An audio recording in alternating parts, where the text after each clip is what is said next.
Hello mga master! Welcome back again to our channel. Panibagong araw, panibagong kabanata na naman ang pagsumasamayin natin ngayong araw na ito.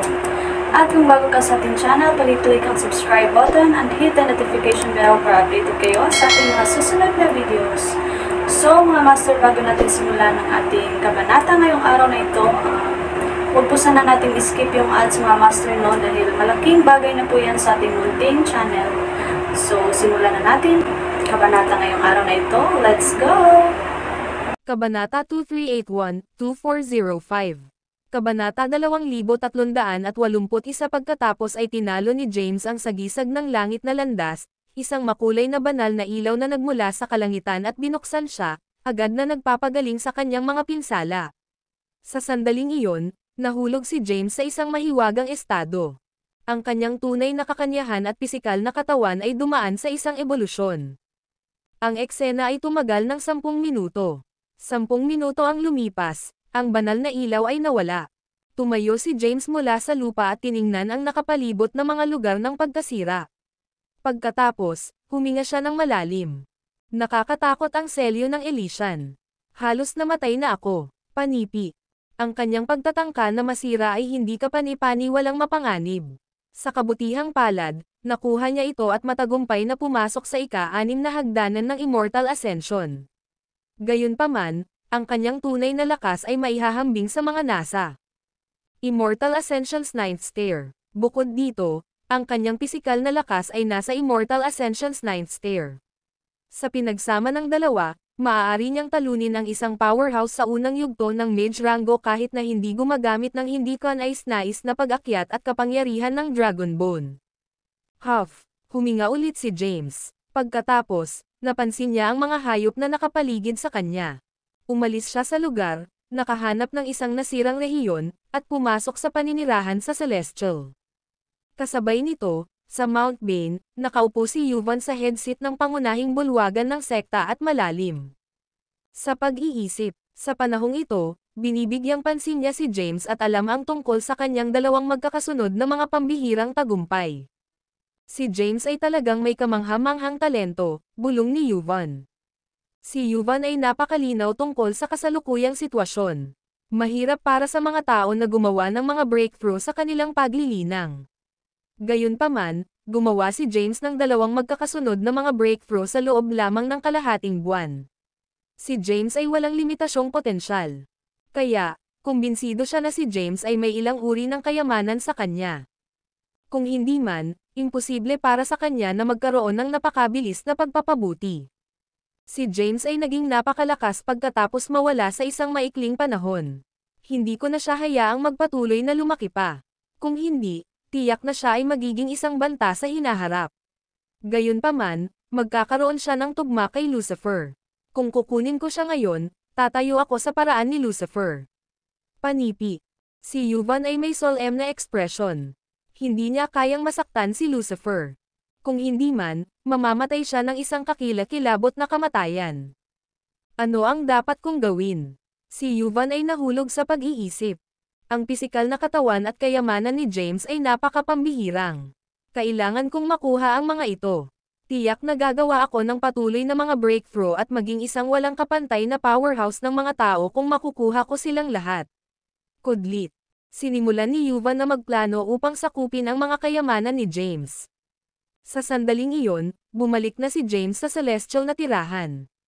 Sa likuran, binigyan siya ni Sophie ng isang hinlalaki at pinuri siya. Malakas ka talaga, James. Hindi ko inisip na maaari mong talunin ang sagisag ng langit. Ang iyong potensyal ay talagang walang hanggan. Panipi. Si James ay may isang mapait na pagtingin sa kanyang mukha. Bagaman nakarating siya sa pagdurusa, alam ni James kung gaano mapanganib ang sitwasyon. Biglang nag-iisip ng isang bagay, sinabi ni Sophie, dahil napakalakas mo, hindi ko akalain na mawawala ka laban kay Lucifer. Ngunit, upang maging ligtas, sa palagay ko dapat mong maunawaan ang mga Infinity Steles. Panipi. Naririnig ito, tiningnan siya ni James. Mapangiti na ngumiti si Sophie at sinabi, sa panahong ito, sinaliksik ko ang Infinity Steles. Bagaman hindi ko ganap na basag ang kanilang lihim, tinukoy ko ang ilan sa mga inskripsyon. Gumawa ako ng isang hanay ng mga supernatural na kapangyarihan para sa iyo gamit ang Infinity Steles. Tuturuan kita kaagad. Panipi. Matapos matagumpay na gumawa ng isang tagumpay si James, nawala siya. Ang lahat ng mga tao at hayop sa buong mundo ay naghihintay para sa labanan sa pagitan nina James at Lucifer. Lumipas ang oras araw-araw. Sa isang sulyap ng isang mata, ito ang araw ng tugma nina James at Lucifer. Maaga ng umaga, lumitaw si Lucifer sa tuktok ng isang bundok sa Mount Bane. Ito ay isang hindi kilalang rehiyon na lumitaw mula sa mga selyadong realms. Matapos magpakita si Lucifer, libo-libong mga hayop din ang natipon. Maging ang mga tagalabas mula sa 3,000 mundo ay nagpakita hanggang sa manonood. Ang tugma ay magiging isang match ng Pinnacle. Ito ay isang labanan sa pagitan ng dalawang pinakamalakas na tao sa mundo. Si Lucifer ay nagsuot ng isang itim na balabal at mukhang gwapo. Mahinahon siyang tumayo sa bundok gamit ang kanyang mga kamay sa likuran niya. Ang ama ni Lucifer ay isang Grand Emperor at ang Emperor ng isa sa mga angkan ng Demon Race. Ang video na ito ay edited by Urban Storytelling. Kabanata 2382, mayroon siyang isang kakilakilabot na pinagmulan. Bukod dito, mayroon siyang inscription ng Elysian at ngayon ay namumuno sa mga hayop sa mundo. Kung nanalo si James sa labanan na ito, hindi sasalakayin ng mga hayop ang mga tao sa mundo sa hinaharap. Sa di kalayuan, ang mga tagalabas mula sa 3,000 mundo ay nagtipon at tinalakay sa mga Hushstone. Bakit hindi pa lumitaw si James? Nakarating na si Lucifer, ngunit wala nang makikita si James. Sa sandaling iyon, isang tao ang nagmula sa malayo. Siya ay isang gwapong lalaki na nakasuot ng itim na balabal.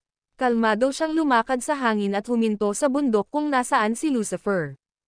Tumayo siya ng daan-daang metro ang layo at tiningnan si Lucifer. Narito si James. Sa wakas ay ipinakita si James. Ang kapalaran ng sangkatauhan ay nakasalalay sa labanan na ito. Maaari bang talunin ni James si Lucifer? Panipi. Ang ilan sa mga tao sa Earth ay tumindi. Tumingin si James kay Lucifer sa harap niya at sinabi ng mahinahon, "Narito ako, Lucifer." "Mabuti. Matagal na akong naghihintay," sabi ni Lucifer. Sinabi ni James, "Maaaring hindi ako naging kalaban mo isang buwan na ang nakalilipas, ngunit ang aking lakas ay mula nang bumuti ng malaki. Dahil binigyan mo ako ng isang buwan, tiyak na mananalo ako sa tugma na ito." "Ha?" Nagsneak si Lucifer. "Gusto ko ang iyong kumpiyansa, James. Tulad ng sinabi ko, masisiguro ko ang kaligtasan ng sangkatauhan kung manalo ka. Walang mga hayop na sasalakay sa anumang mga teritoryo ng tao, at ang pag-atake ng aking lipi sa Earth sa loob ng 10,000 taon. Ang kaligtasan ng sangkatauhan sa loob ng 10,000 taon ay nakasalalay sa iyo." Pagkatapos magsalita, gumawa si Lucifer ng isang kilos para sa pag-atake ni James. Naglakad si James sa hangin. Inscan niya ang kanyang paligid.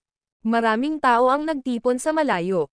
Sila ay mga tagalabas mula sa 3,000 mundo na dumating upang makipagkompetensya para sa mga boons sa mundo. Isang matandang lalaki ang nakakuha ng atensyon ni James. Ang matandang lalaki ay nagsuot ng isang kulay abo na balabal at may isang mahinahon na ekspresyon. Napansin ang titig ni James, isang malabong ngiti na nabuo sa kanyang mukha. Ang matandang lalaki ay walang iba kundi si Yvonne. Naisip ni James sa kanyang sarili, "Old freak, papatayin kita sa lalong madaling panahon o huli." Ang kanyang mga mata ay lumipat, at nakita niya ang ilan sa mga tao sa Earth. Ang kanyang lolo, si Thomas, ay kabilang sa karamihan ng tao. Ang kanyang iba pang lolo, si Langston, at ang kanyang tiyuhin na si Tyrese, ay naroon din. Bilang karagdagan, nakita rin niya sina Henry, Delaney, ang Blythe King, Quincy, at ang iba pa mula sa Wormstead. Marami sa mga Callahans din ang dumating sa manonood. Lahat sila ay tumayo sa likuran ni Lex. Inscan ni James ang mga pamilyar na mukha na ito ng paisa-isa.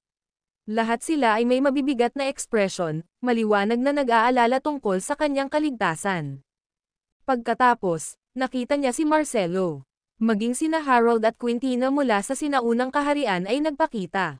Matapos ay scan ang karamihan, Lumingon si James kay Lucifer, na nakatayo sa bundok sa harap niya. Walang pakialam na tinanong niya, nagpapasya ba tayo ng kinalabasan tulad ng isang normal na tugma, o lumaban ba tayo hanggang sa mamatay ang isa sa atin? Ang boses ni James ay sumigaw sa lugar.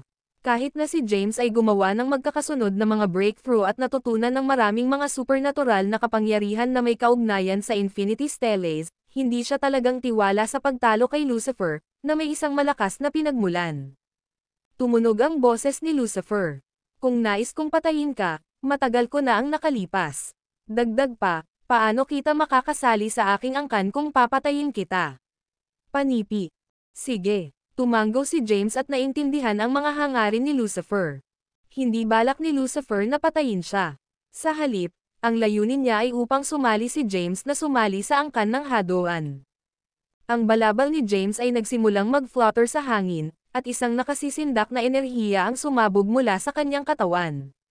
Malapit nang magsimula ang tugma. Si James laban kay Lucifer, sino ang magiging tagumpay? Ang video na ito ay edited by Urban Storytelling. Kabanata 2383 ang pisikal na lakas ni James ay nakarating na sa ikakasali na hagdanan ng Immortal Ascension, at ang kanyang ranggo ng paglilinang ay nasa ika-6 na hagdanan ng Immortal Ascension. Nang hindi gumagamit ng sakripisyo ng pag-akyat at ang buto ng dragon, dapat siyang tumayo laban sa isang powerhouse sa ranggo ng mage. Naaktibo niya ang kanyang tunay na kakanyahan, na pinapayagan itong dumaloy sa kanyang katawan, at ang enerhiya na nagmula sa kanya ay agad na lumakas. Nakatayo na hindi kalayuan, nakita ni Lucifer ang eksena at ngumiti ng mahina, na nagsasabing, tila napabuti ka sa nakaraang buwan. Mayroon kang napakalakas na enerhiya kahit na walang pag-activate ng pag-akyat ng sakripisyo. Panipi. Bagaman pinanatili ni Lucifer ang isang kalmadong pag-iingat, nabigla siya sa loob. Alam niya ang tungkol sa pag-akyat ng sakripisyo. Ngayon na si James ay napakalakas na, walang alinlangan na siya ay napakalakas pagkatapos ng pag-activate ng sakripisyo ng pag-akyat. Si James ay mayroon ding kalmado na ekspresyon habang tinitingnan niya si Lucifer. Inunat niya ang kanyang kamay at sinabing, gawin mo ang iyong paglipat.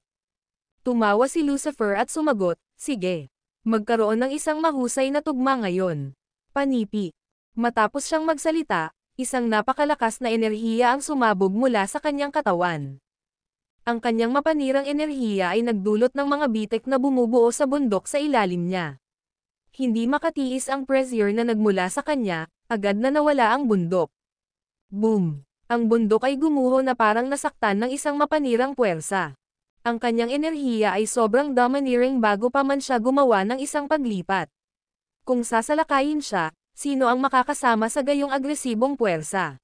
Ang karamihan ng tao na nanunood mula sa isang distansya ay agad na nagsimulang umatras sa isang mas ligtas na lugar upang mapanood ang laban. Si Lucifer ay may napakalaking enerhiya na nagmula sa kanya. Ang kanyang mahabang itim na buhok ay lumipad sa hangin. Sa pamamagitan ng isang hakbang pasulong, agad siyang lumitaw sa harap ni James. Pinapikit niya ang kanyang kamao at inikat ito kay James. Ang kanyang suntok ay naglalaman ng kakilakilabot na kapangyarihan. Habang hinuhubaran niya ang kanyang kamay, ang kalangitan ay nagsimulang magbago ng kulay. Isang illusory fist morphed out. Bago ang unang sumakit kay James, maaari na siyang makaramdam ng isang mapurol na sakit sa kanyang katawan. Nagulat ito kay James. Ang kanyang pisikal na lakas ay ganap na walang kapantay. Nakaramdam na siya ng isang malabong sakit kahit na bago pa man masaktan. Kung ang pag-atake ay makarating sa kanya, tiyak na makitungo ito ng malaking pinsala. Sa kabila nito, hindi umiwas si James. Nais niyang magkaroon ng palitan ng mga galaw upang subukan ang lakas ni Lucifer. Sa makatuwid, sumulong si James at hinarang ang pag-atake ni Lucifer. Habang bumangga ang kanilang mga kamao, nadama ni James ang isang kakilakilabot na puwersa na kumakalat sa kanyang kamao. Ang lakas ng pagdurog ay nagbabalot sa kanyang mga kamao at patuloy na kumalat sa kanyang braso. Ang mga bitek na nabuo sa kanyang braso at patuloy na kumalat patungo sa kanyang katawan. Ang katawan ni James ay sumabog sa puwersa. Ang enerhiya ng dugo sa kanyang katawan ay bumagsak, at ang kanyang lalamunan ay mainit ang pakiramdam. Pagkatapos, pinalabas niya ang isang bibig ng dugo. Hindi sinamantala ni Lucifer ang kanyang itaas na kamay.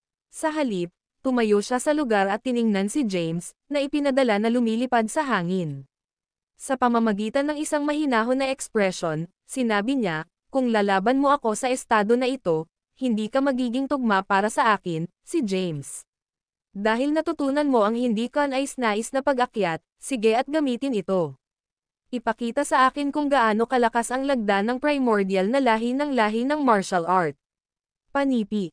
Sa malayo, tiningnan ni James ang hindi gumagalaw na si Lucifer sa unahan niya at hinaplos ang kanyang mga ngipin. Ang enerhiya ng demonyo ay dumaloy sa kanyang katawan at pinagaling ang kanyang mga pinsala. Ang kanyang braso at deformed fists ay naibalik sa isang instant. Umiling-iling si James at sinabi na nakangiting, dapat kong aminin, malakas ka talaga. Sa aking kasalukuyang lakas, tatayo ako ng isang pagkakataon laban sa isang powerhouse sa ranggo ng mage. Gayunpaman, pinamamahalaang mo ako na may isang pag-atake lamang. Panipi. Alam ni James na imposible na labanan laban kay Lucifer nang walang masamang pag-akyat. Kaya, naaktibo niya ito. Ang tunay na kakanyahan ng kanyang buong katawan ay nagtipon at sinira ang kanyang gulugod. Kaagad pagkatapos, ang enerhiya ng espiritual na Empyrean ay mabilis na pumasok sa kanyang katawan at nabuo ng isang bagong gulugod. Isang vertebra, 2 vertebrae, 3 vertebrae. Sa anumang oras, ang kanyang 33 vertebrae ay binago. Sa sandaling iyon, ang kanyang enerhiya ay ganap na pinagsama sa enerhiya na espiritual na Empyrean. Sa sandaling iyon, naramdaman niya ang isa sa kalangitan at lupa. Ang kapangyarihan ng langit at lupa ay isinama sa kanyang katawan. Agad na nag-skyrocket ang kanyang lakas at nalampasan si Lucifer. Humakbang siya ng hakbang. Ang kapangyarihan ng langit at lupa ay natipon at tinimbang sa katawan ni Lucifer. Ang video na ito ay edited by Urban Storytelling. Kabanata 2384. Ang katawan ng Lucifer ay kumatok ng ilang mga hakbang pabalik, at nagkaroon siya ng nasasaktan na ekspresyon. Malakas siya. Kinuha ni Lucifer ang kanyang mga ngipin at sinabing, sa pag-akyat ng sakripisyo, nadobol ang iyong lakas. Ngunit, iyon ang gagawing kawili-wili ang laban na ito. Panipi. Matapos ang kapansin-pansin na presyon ng pag-akyat, pinalo ni Lucifer ang kanyang kamao at sinisingil kay James. Kahit na siya ay nasa loob ng saklaw ng lakas ng pag-akyat, hindi siya pinabagal. Sa halip, siya ay gumagalaw kahit na mas mabilis kaysa sa dati. Sa isang sulyap ng isang mata, lumitaw siya sa harap ni James. Inilipat niya ang kanyang kamao kay James. Ang kanyang pag-atake ay naglalaman ng mapanirang lakas. Hindi natatakot si James at itinaas ang kanyang kamay upang hadlangan ang pag-atake. Boom! Bumangga ang kanilang mga kamao. Dalawang nakapangangilabot na puwersa ang nag-clash, at isang pagsabog ang nangyari sa hangin. Ang pagbangga ng dalawang hibla ng totoong kakanyahan ay nagdulot ng isang malaking alon ng pagkabigla na walisin ang mga paligid tulad ng mga ripples ng tubig, na kumakalat sa lahat ng direksyon. Si James ay kumatok ng 10 metro ang layo. Samantala, si Lucifer ay sumabog ng daan-daang metro sa malayo. Ang kamao ni Lucifer ay namamanhid, at ang kanyang enerhiya sa dugo ay bumagsak mula sa epekto. Hindi mapigilan ito, naglabas siya ng isang bibig ng dugo. Inabot niya upang panasan ang dugo sa kanyang mga labi at tiningnan si James na may kakaibang ngiti. Matapos ay aktibo ni James ang pag-akyat ng sakripisyo, ang kanyang lakas ay paraan na lampas kay Lucifer. Sinasamantala ang bahagyang itaas na kamay na nakuha niya, inilunsad ni James ang isa pang pag-atake. Nagmadali si James patungo kay Lucifer, na sunod-sunod ang pag-swing ng kanyang mga kamao. Sa loob ng isang segundo, inilunsad niya ang daan-daang mga galaw. Si Lucifer ay nasa pagtatanggol laban sa kanyang pag-atake. Ang dalawa ay nakipaglaban mula sa langit hanggang sa lupa, pagkatapos ay bumalik sa kalangitan. Ang iba ay napanood habang ang dalawa ay nakipaglaban at naghihiwalay ng paulit-ulit.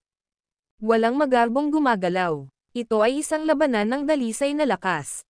Ang kanilang mga mapanirang puwersa ay naging sanhi ng pagbagsak ng kalapit na mga saklaw ng bundok.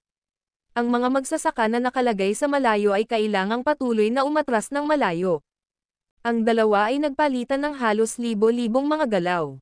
Nasugatan si Lucifer sa panahon ng laban. Ang kanyang katawan ay natakpan sa mga pinsala at dugo. Ang kanyang buhok ay hindi rin nasaroon ng loob, at siya ay mukhang medyo kaaya-aya. Samantala, hindi nasaktan si James. Boom! Bumangga na ulit sila.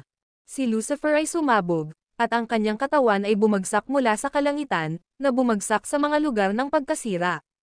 Sa di kalayuan, ang mga tagalabas mula sa 3,000 mundo ay naobserbahan ang tugma. Ang lakas na ipinakita ni James ay hindi mas mababa sa sino mang naruroon. Ang kanyang lakas ay maihahambing na sa mga tagalabas mula sa 3,000 mundo. Nabigla si Jace sa laban. Nagbulong siya, ang batang ito. Ilang sandali lamang, ngunit ang kanyang lakas ay maihahambing na sa akin. Kung ako ay umakyat laban sa kanya ngayon, baka hindi ako makapanalo. Panipi. Nawala ba si Lucifer? Mabilis ba siyang nawala? Imposible iyon. Anak siya ng isang Grand Emperor. Ang dugo ay dumadaloy sa loob niya. Imposible para sa kanya na bumaba ng madali. Panipi. Lahat ay nagbigay pansin sa larangan ng digmaan. Sa mga lugar ng pagkasira ng isang bundok sa malayo, ang isang tao na natatakpan ng dugo ay umakyat. Magulo ang buhok niya, at mukhang malungkot siya. Tumalon siya sa hangin at inabot ang kanyang kamay upang panasan ang kanyang mga labi. Tumingin siya kay James sa malayo, at isang ngiti na nabuo sa kanyang mukha. Malakas ka, James. Nalalampas mo ang aking inaasahan. Sige, tapos na ang pag-init. Susunod, lalabas ako sa iyo. Panipi. Ang video na ito ay edited by Urban Storytelling. Kabanata 2385, nag-iinit lang siya. Nagulat ang mga salita ni Lucifer sa karamihan. Ang laban ay hindi kapani-pani walang matindi, ngunit sinasabi niya na ito ay isang pag-init lamang sa kanya. Lahat ay tumingin sa battlefield sa harap nila at ang disheveled Lucifer ay sinimulan nilang asahan ang pagsunod sa pagganap ni Lucifer at inaasahan ang labanan. Inunat ni Lucifer ang kanyang katawan at sinabing casual, tulad ng inaasahan mula sa primordial na lagda ng lahi ng martial art move, ang hindi ka nais-nais na pag-akyat ay talagang malakas, gayunpaman, ang aking lipi ay mayroon ding katulad na supernatural na kapangyarihan. Ito ay nilikha ng aking ama at tinawag na kataas-taasang anyo. Panipi. Kataas-taasang anyo. Sa di kalayuan, maraming mga hayop ang sumimangot nang marinig ang supernatural na kapangyarihan. Maaari ba itong maging Emperor Jacoby's signature martial arts skill, Supreme Form? Ano ang kataas-taasang anyo? Hindi ko alam. Maraming mga tagalabas at hayop mula sa 3,000 mundo na natipon dito ay mula sa mahusay na pamilya at marami ang alam. Ang ilan ay nakarinig ng kataas-taasang anyo, habang ang iba ay walang kabuluhan. Nagsalita ulit si Lucifer. Ito ay isang natatanging pamamaraan na nilikha ng aking ama para sa aming mga linya ng dugo. Ito ay kataas-taasang anyo, na tinatawag ding super form ng labanan. Ikaw ang unang kalaban na gawin akong isagawa ang aking kataas-taasang anyo. Panipi. Pagkatapos magsalita, ang enerhiya ni Lucifer ay agad na lumakas. Ang kanyang mahabang itim na buhok ay nagsimulang mag-flutter, at ang kanyang buhok ay tumayo sa mga dulo nito. Pagkatapos, ang kanyang itim na buhok ay unti-unting naging blonde. Kasabay nito, ang kanyang pisikal na lakas ay naging mas malaki. Wala na siyang isang payat na katawan ngunit mayroon na ngayong isang burly na katawan. Lumalakas ang kanyang enerhiya habang nagbago ang kulay ng kanyang buhok. Super Saiyan. Kapag nakita ng ilan sa mga nagtatanim ng lupa ang kanyang pagbabagong anyo, hindi nila maiwasang mag-isip ng isang tiyak na anime. Matapos pumasok sa kanyang kataas-taasang anyo, si Lucifer ay naging mas makapangyarihan. Ngumisi siya kay James at sinabi, "Umalis na tayo, James." Nang matapos siyang magsalita, lumipat siya. Nakita ng lahat ang kanyang after-image, at nasa harap na siya ni James Lucifer ng isang malakas na suntok kay James, na sumabog sa kanya. Ang kataas-taasang porma ni Lucifer ay malakas, at ang lahat ng kanyang mga ugali ay napabuti, lalo na ang kanyang bilis ng kanyang paggalaw ay nakakatakot na mabilis na hindi rin magreaksyon si James bago siya nasaktan. Naramdaman ni James ang isang matalim na sakit sa kanyang dibdib. Bago niya mabawi ang kanyang sarili, inilunsad ni Lucifer ang isa pang pag-atake. Sa isang maikling sandali lamang, si James ay nahit ng maraming beses. Kahit na na-activate niya ang sakripisyo ng pag-akyat at doble ang kanyang lakas, hindi siya makatiis. Ang mabangis na pag-atake ni Lucifer. Sa sandaling iyon, si James ay walang silid upang makontra. Ito ba ang nakuha mo, James. Panipi. Pinahiya ni Lucifer si James habang binubugbog siya. Ako ay labis na nabigo kung ikaw ay mahina. Hindi maipahayag ni James ang kanyang pagdurusa. Mabilis si Lucifer, at hindi mablock ni James ang mga pag-atake. Mabilis niyang dodged at pinalayo ang kanyang sarili kay Lucifer. Lumitaw si James sa malayo at panted. Tiningnan niya ang kanyang bruised na katawan at hinimok ang kanyang demonyong enerhiya na ayusin ang mga pinsala sa buong katawan niya. Mabilis na gumaling ang kanyang mga sugat. Huff, huminga ng malalim si James. Agad niyang hinimok ang lahat ng kanyang lakas at inatake. Kalmado na natanggap ni Lucifer ang kanyang mga pag-atake. Si James ay bahagyang mahina kaysa kay Lucifer sa mga tuntunin ng lakas, bilis, at reaksyon. Ang dalawa ay nakipaglaban ng husto. Makalipas ang ilang sandali, si James ay nasa isang kahabag-habag na estado. Tulad ng para kay Lucifer, wala rin siya sa isang mabuting estado. Ang kanyang enerhiya ng dugo ay bumagsak, at ang ilang mga bahagi ng kanyang katawan ay pula at namamaga. Boom! Bumangga na ulit sila. Matapos mag-clash ang dalawa, mabilis silang umatras. Ang video na ito ay edited by Urban Storytelling. Kabanata 2386 ang pagbabago-bago ng enerhiya ay nanatili sa kalangitan matapos ang dalawa. Sa di kalayuan, maraming mga powerhouse ang nanonood ng labanan. Sa paghuhusga sa lakas na ipinakita ni Lucifer at James, naabot nila ang ikatlong yugto ng ranggo ng mage. Gayunpaman, alinman sa kanila ay hindi pa lumakad sa ranggo ng mage. Panipi. Mali ka. Totoo na si James ay hindi lumakad sa ranggo ng mage, ngunit si Lucifer ay nasa maagang yugto ng ranggo ng mage. Panipi. Malakas sila. Ito ay talagang kahanga-hanga. Ang agwat sa pagitan ng kanilang pisikal na lakas ay hindi malayo. Ngunit, pagkatapos na isinaaktibo ni Lucifer ang kanyang kataas-taasang anyo, ang kanyang pisikal na lakas ay bumuti ng malaki at nalampasan ng malaki si James. Panipi. Tama iyon. Si James ay gumagamit ng hindi kanais-nais na pag-akyat ngunit maaari lamang dagdagan ang kanyang lakas at hindi palakasin ang kanyang pisikal na katawan. Dahil sa katotohanan ito lamang, ang kataas-taasang anyo ay mas malakas kaysa sa hindi kanais-nais na pag-akyat. Panipi. Habang nakikipaglaban ang dalawa, ang ilang mga powerhouse ay nagkomento sa tugma mula sa malayo.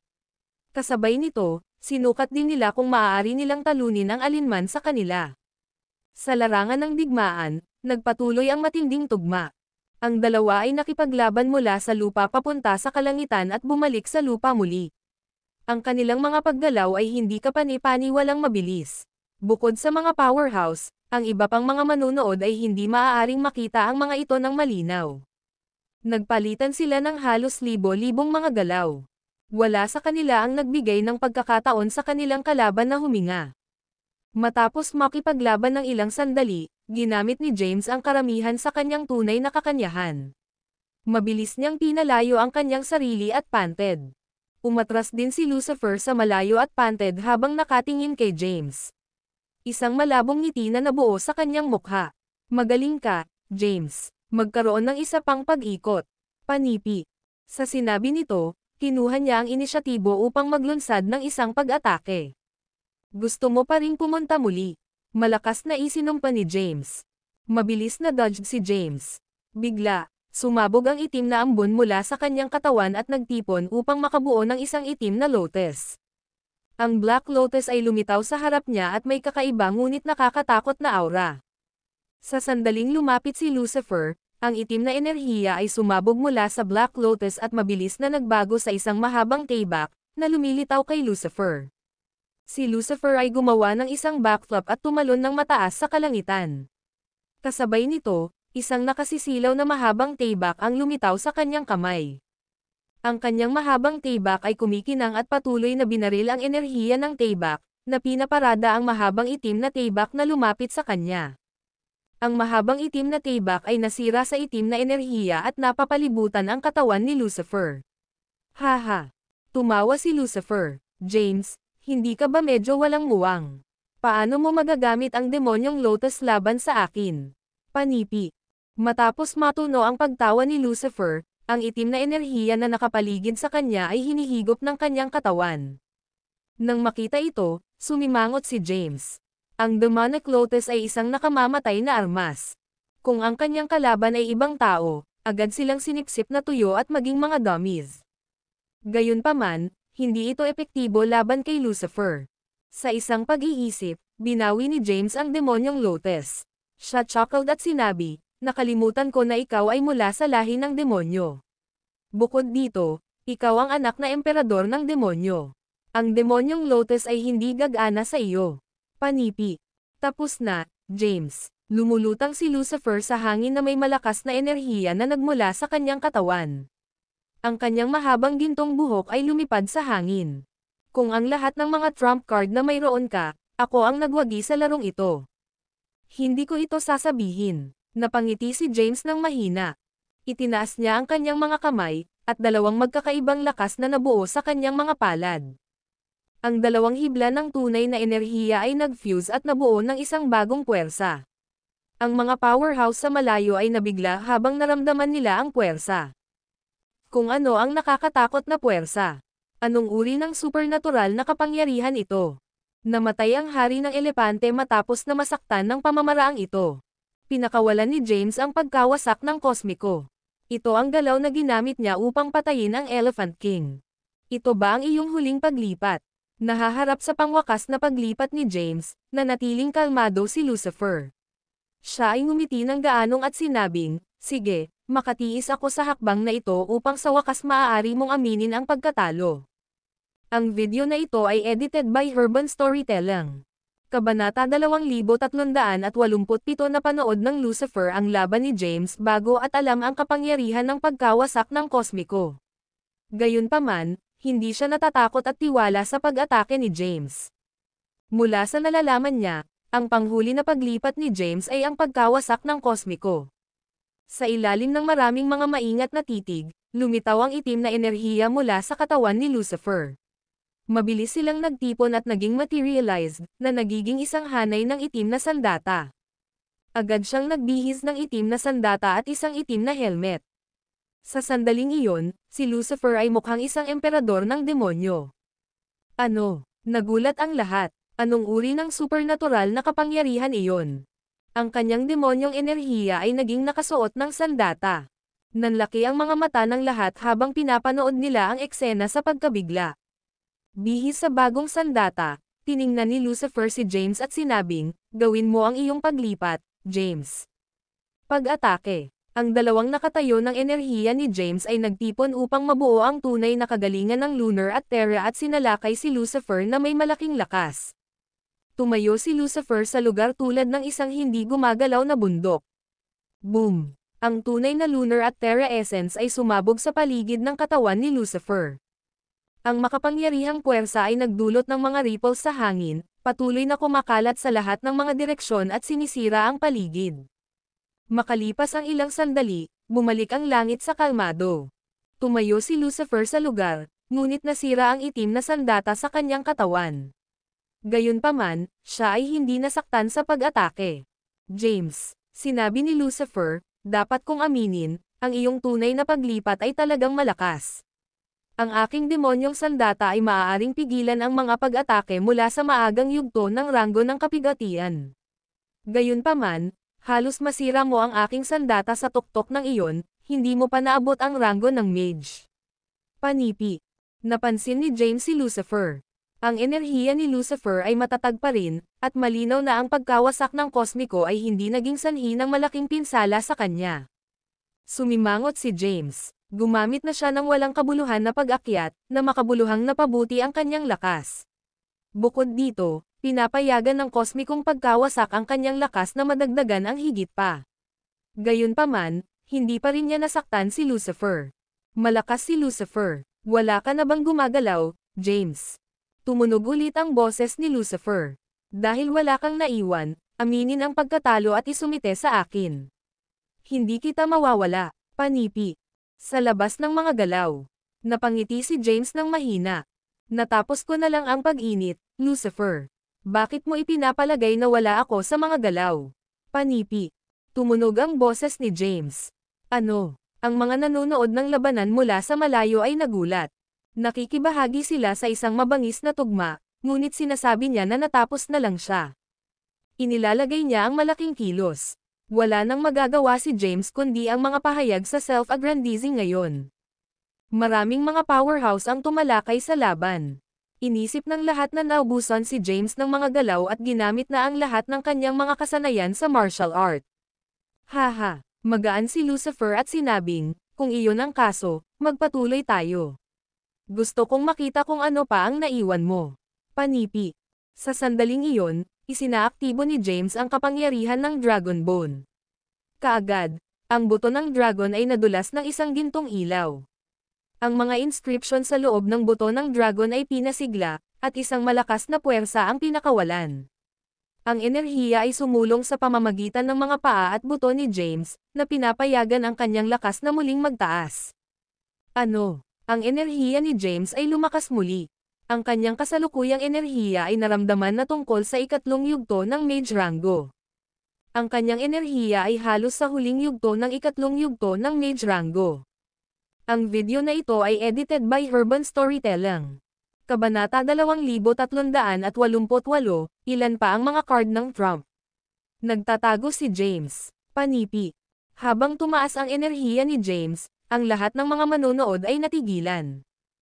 Ang enerhiya ni James ay patuloy na tumataas. Ang kapangyarihan ng Dragon Bone ay talagang malakas, at ang inskripsyon nito ay labis na lakas.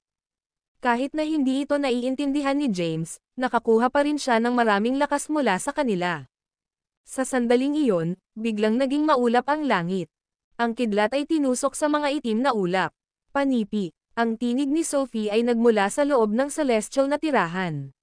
James, itigil ang paggamit ng kapangyarihan ng Dragon Bone upang madagdagan ang iyong tunay na kakanyahan ngayon. Kung ipinagpapatuloy mo ang paggawa nito, ang pagdurusa ay mangyayari sa iyo. Panipi. Sa di kalayuan, ang lahat ng mga powerhouse ay natigilan.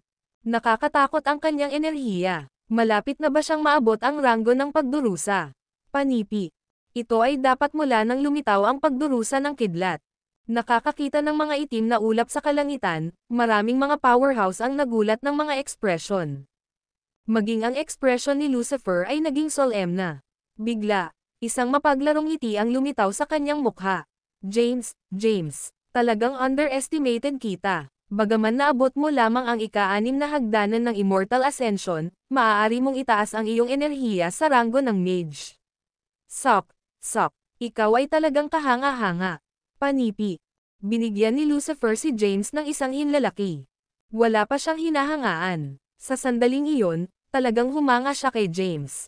Pagdinig ng babala ni Sophie, tumigil si James na hinihimok ang kapangyarihan ng Dragon Bone. Sa katunayan, pinakawalan na niya ang maximum na lakas ng buto ng dragon. Tumingin si James sa kalangitan at nakita ang mga pilak na puting bolts ng kidlat, at ang kanyang puso ay huminto. Kaya, pinigilan niya ang ilan sa kanyang tunay na kakanyahan. Matapos niyang pigilan ang kanyang tunay na kakanyahan, ang mga ulap sa kalangitan ay nawala. Ngumiti si James kay Lucifer at sinabing, nasa pinakamalakas akong estado ngayon. Kung talunin mo ako sa oras na ito, aaminin ko ang aking pagkatalo. Panipi. Matapos magsalita si James, nag-flick ang kanyang katawan, at diretso siyang lumitaw sa harap ni Lucifer. Pinaikit niya ang kanyang mga kamao at itinapon ang isang suntok kay Lucifer. Ang kanyang suntok ay naglalaman ng 2 uri ng totoong kakanyahan at lahat ng kanyang pisikal na lakas. Mabilis ang paggalaw ni James na si Lucifer ay hindi maaaring yumigtad. Noong nakaraan, mayroon ng isang crack sa kanyang demonyong sandata. Sa oras na ito, ang suntok ni James ay nagdulot ng isang butas na mabuo sa demonyong sandata. Ang katawan ni Lucifer ay ipinadala din na lumilipad. Ang kanyang katawan ay kumatok ng ilang kilometro ang layo bago niya mabawi ang isang matatag na paglalakad. Siya ay may solemn na ekspresyon, at ang dugo ay tumulo mula sa kanyang mga labi. Inabot niya at pinunasan ang dugo mula sa sulok ng kanyang mga labi. Kawili-wili. Ito ay napakakawili-wili. Nag-shock si Lucifer. Nahaharap sa lakas ng rurok ni James, tumawa siya. Pagkatapos, ang enerhiya mula sa kanyang katawan ay agad na tumaas, at ang kanyang blonde na buhok ay unti-unting naging asul. Di nagtagal, huminga siya. Ang kanyang buhok ay hindi ganap na naging asul, ngunit ang ilang mga blonde strands ay nanatili at halo-halong sa iba pa. Sa kabila nito, ang kanyang kasalukuyang enerhiya ay mas mababa sa enerhiya ni James. Ngumisi si Lucifer at sinabing, sa pamamagitan ng paraan, nakalimutan kong sabihin sa iyo na ginagamit ko lamang ang unang form ng labanan ngayon. Sa ngayon, gumagamit ako ng aking pangalawang form ng labanan. Hindi, wala pa ako sa kumpletong pangalawang form ng labanan. Panipi. Sumimangot si James. Akala niya mananalo siya. Gayunpaman, si Lucifer ay mayroon ding maraming mga trick sa ilalim ng kanyang mga manggas. Bukod dito, si Lucifer ay may isang napakakahanga-hangang pinagmulan. Hindi sigurado si James kung ano ang naiwan ng iba pang mga nakatagong kasanayan na si Lucifer. Si James ay mayroon pa ring pangwakas na paglipat, na nauugnay sa 108 Infinity Steles. Gayunpaman, hindi siya tiwala sa pagbugbog kay Lucifer. Ang enerhiya ni Lucifer ay lumakas muli pagkatapos na pumasok siya sa pangalawang form ng labanan. Ang kanyang kasalukuyang enerhiya ay maihahambing sa James. Gayunpaman, ang mga ulap ng pagdurusa ay hindi nabuo, nangangahulugang hindi pa niya naabot ang ranggo ng pagdurusa. Gayunpaman, hindi siya malayo dito. Iminungkahi ni James ang isang draw at nais na iwasan ang pagpapatuloy ng labanan dahil pareho silang magtatapos sa malubhang na sugatan. Gayunpaman, nakagawa siya ng mapagpipilian kay Lucifer. Ang sangkatauhan ay magkakaroon ng kapayapaan sa loob ng 10,000 taon kung talunin niya si Lucifer. Sige, inunat ni Lucifer ang kanyang kalamnan. Alam niya na si James ay napakalakas, sapat na malakas para mabuo ang mga ulap ng pagdurusa, na nangangahulugang ang kanyang lakas ay nasa ranggo ng pagdurusa. Sa kabila nito, hindi natatakot si Lucifer. Bilang anak ng isang Grand Emperor, natutunan ni Lucifer ang maraming supernatural na kapangyarihan noong bata pa siya. Ang alinman sa kanila ay sapat na upang malubhang masaktan si James. Sa isang pag-iisip, ang enerhiya ng demonyo ay lumitaw mula sa kanyang katawan at pinalilibutan siya upang makabuo ng isa pang itim na sandata. Malakas ka, Lucifer. Paano natin tapusin ang tugma na ito sa isang draw? Kung magpapatuloy tayo sa pakikipaglaban, maaari tayong lumaban hanggang sa mamatay ang isa sa atin. Hindi ito ang kinalabasan na gusto mo, o nais kong mangyari ito. Panipi. Inisip ito ni James at pinili na makompromiso. Oh. Ngumiti si Lucifer. Kung ito ay isang draw, ano ang tungkol sa aming pusta? Dapat ba akong magpatuloy na magpadala ng mga hukbo ng hayop upang salakayin ang mga tao? Panipi. Nagdilim ang ekspresyon ni James, at sumagot siya, kung gayon, ipagpatuloy natin ang tugma. Ang video na ito ay edited by Urban Storytelling. Kabanata 2389. Pagkatapos, gestured ni Lucifer para sa pag-atake ni James. Gawin mo ang iyong paglipat, James. Hayaan mo akong makita kung ano pa ang naiwan mo. Panipi. Swoosh. Itinaas ni James ang kanyang kamay, at isang mahabang gintong taybak na ipinakita sa kanyang kamay. Ito ay ang Primordial Dragon Blade, na kung saan ay hinuhuli ng isang Dragon Bone at Asinium Steel. Nabanggit ni Sophie na napakalakas nito. Gamit ang Primordial Dragon Blade sa kanyang kamay, inilabas ni James ang isang malakas na aura. Itinuro niya ang taybak kay Lucifer at same time na sinabi, hindi ako magpapakita ng anumang awa, Lucifer. Tumawa si Lucifer. Haha, mangyaring huwag kang magpigil. Panipi. Matapos siyang tumawa, isang taybak ang lumitaw sa kanyang kamay. Ito ay isang itim na taybak na may kakaibang mga inscription dito. Nang lumitaw ang taybak, ang nakapalibot na espasyo ay naging pangit. Ang taybak na ito, anong kakilakilabot na kapangyarihan? Ay ito ang Demon Emperor's weapon. Sa sandaling lumitaw ang taybak, ang mga powerhouse na nanunood ng labanan mula sa isang distansya ay nadama ang isang nakasisindak na kapangyarihan. Iyon ay dapat, ito ang taybak ng Emperor ng Demon. Panipi. Ay ito talaga ang taybak ng Emperor ng Demon. Maraming tao ang nagsabi. Si Lucifer, sa kabilang banda, ay nanatiling kalmado. Tiningnan niya ang taybak at sinabing, ito ay naging mahabang taybak ng aking ama. Tinatawag itong hadoan. Ito ang kayamanan ng aking lipi. Maraming mga powerhouse ang namatay sa pamamagitan ng taybak na ito. Ang paggamit ng taybak na ito ay maaaring isaalang-alang na pakikipag-ugnay sa iyo, ngunit kung wala ito, baka hindi kita matalo. Panipi. Matapos ang kanilang matagal na labanan, maaaring maunawaan ni Lucifer ang lakas ni James. Sa sandaling iyon, ang lakas ni James ay nasa ranggo ng mage, at halos hindi siya maaaring magustuhan ng iba sa parehong ranggo. Tanging isang powerhouse sa ranggo ng pagdurusa ang maaaring talunin siya. Tiningnan ni James ang taybak ni Lucifer. Ang mga inskripsyon ay dumaloy sa talom ng itim na taybak. Ito ay napaka-misteryoso, at nadama ni James ang presyon na nagmula rito. Oras upang wakasan ang laban na ito, sabi ni Lucifer. Matapos siyang magsalita, ang kanyang katawan ay sumabog sa harap ni James. Itinaas ni James ang kanyang taybak upang i-parry ang pag-atake. Clank! Isang malulutong na tunog ang lumubog sa hangin. Ang Primordial Dragon Blade ay agad na nasira. Naramdaman ni James ang isang matinding presyon na nagwawalis sa kanya, na nagdulot sa kanya ng pagsusuka ng dugo. Ang kanyang katawan ay nahulog sa lupa at lumubog sa lupa. Ang sandata ng Imperial ay hindi kapani-paniwalang nakakatakot. Ito ang taybak ng kanyang ama, kaya't katugma ito sa kanya. Binigyan nito ng malaking lakas si Lucifer. Sa pamamagitan lamang ng isang hakbang, tinalo ni Lucifer si James, na nasa kanyang pinakamalakas na estado. Ang sandata ng Imperial ay talagang malakas. Si James ay walang tugma laban dito. Panipi. Oo, ito ang sandata ng Imperial na ginamit ng Emperor ng Demon. Kung nais ni Lucifer, maaari pa niyang patayin ang isang powerhouse sa ranggo ng Sage. Panipi. Ano ang isang powerhouse sa ranggo ng Sage sa harap ng sandata ng Imperial? Ang video na ito ay edited by Urban Storytelling.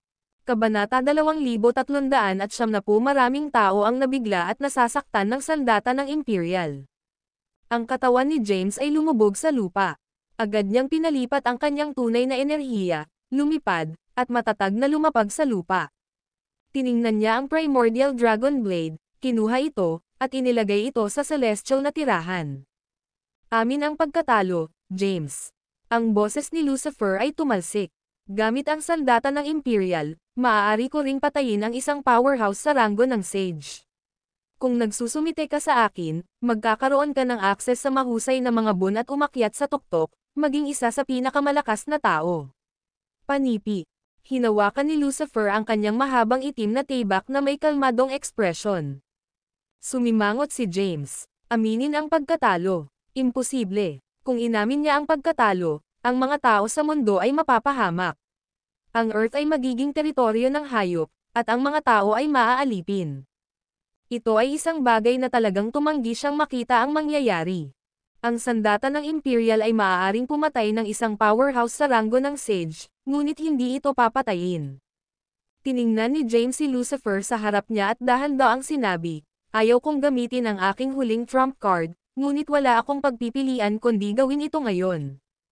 Oh, naintriga si Lucifer. Tiningnan niya si James na mausisa at sinabi na nakangiting, mayroon akong sandata ng Imperial. Ano ang mayroon ka na maaaring makipagkompetensya dito? Panipi. Sa isang pag-iisip, ang 108 Infinity Steles ay lumabas sa kanyang katawan. Tumalon si James ng 100 metro sa hangin, at ang mga Infinity Steles ay lumulutang sa paligid niya. Ha? Ano ang mga iyon? Ang Infinity Steel. Hindi ba isang piraso lamang? Bakit marami siya? Panipi. Nakakakita ng 108 Infinity Steles, lahat ng mga tao at hayop ay nagulat. Maaari ba itong dumaan kay James sa lahat ng 108 mga hindi nakakaganyak na lungsod at nakuha ang lahat ng mga kawalang kilos na steles sa loob nila? Huff, si James ay maraming kayamanan sa kanya. Ang Infinity Steles ay dapat na mahusay na kayamanan. Maraming tao ang naiinggit sa kanya. Lumulutang si James sa hangin, at ang 108 na mga bato ng Infinity ay nakapaligid sa kanya. Ang bawat Infinity Steel ay lumitaw na may lakas na hindi mahina kaysa sa Imperial na sandata. Gayunpaman, ang lakas ni James ay limitado, at ang Infinity Steles ay hindi isang malakas na sandata sa kanyang mga kamay. Sila ay ilang mabibigat na sandata. Paano mo subukan na gumawa ng isang paglipat, Lucifer? Malaki ang boses ni James. Kasunod ng tunog, ang 108 Infinity Steel ay umiikot sa paligid ni James at nabuo ang isang porma sayon. Mapahamak ito. Nakakakita ng Infinity Steel, hindi maiwasang sampain si Lucifer, sigurado siyang maraming kayamanan sa kanya. Gayunpaman, ayaw ni Lucifer na sumuko pagkatapos ng pakikipaglaban ng matagal. Hinawakan niya ang kanyang mahabang itim na tibak at tumalon sa hangin. Ang isang nakasisindak na kapangyarihan na lumampas sa kanyang kasalukuyang ranggo ng paglilinang ay lumitaw mula sa mahabang tibak. Ang Imperial Sword ay labis na lakas, at kahit na si Lucifer ay nanginginig, bahagya na pinapanatili ang kanyang pagkakahawak dito. Itinaas ni Lucifer ang armas ng Black Imperial at sinampal ito kay James. Ang mga bakuran ay nanginginig, at ang mga kalangitan ay nagdilim, na ginagawang malapit ng matapos ang mundo. Ang kanyang nakasisilaw na ilaw ng tibak ay lumubog kay James na may nakakatakot na lakas. Ang ilaw ng tibak na ginawa kahit isang powerhouse tulad ng Yuvan ay nanginginig sa takot. Bahagyang humakbang siya, samantala, ang iba pang mga hayop ay nanginginig pa. Gayunpaman, walang takot si James sa harap ng nakasisindak na tibak. Ang Infinity Stellae sa paligid niya ay pinalamutian ng mga itim na ilaw na sinag. Nakakonekta sila sa bawat isa at nabuo ang isang malakas na porma sayon. Boom! Ang nakasisindak na pag-atake ng tibak ay sumalpok sa pagbuo ng Infinity Stellaes. Ang video na ito ay edited by Urban Storytelling. Kabanata 2371 ang sandata ng Imperial ay ang sandata ng Grand Emperor at ang pinakatanyag ng kanyang paglilinang. Kahit na si Lucifer ay hindi nagtataglay ng malaking lakas, maaari niyang patayin ang mga walang kamatayang nilalang na may sandatang Imperial. Ang paghawak ng sandata ng Imperial sa kamay, siya ay sinaktan ng mabangis, at isang alon ng enerhiya ng tibak ay sumabog at binomba ang magic bilog na nabuo ng mga Infinity Stellaes. Boom! Habang kumakalat ang mga ripples ng labanan sa buong rehiyon, ang lahat ng Mount Bane ay nanginginig.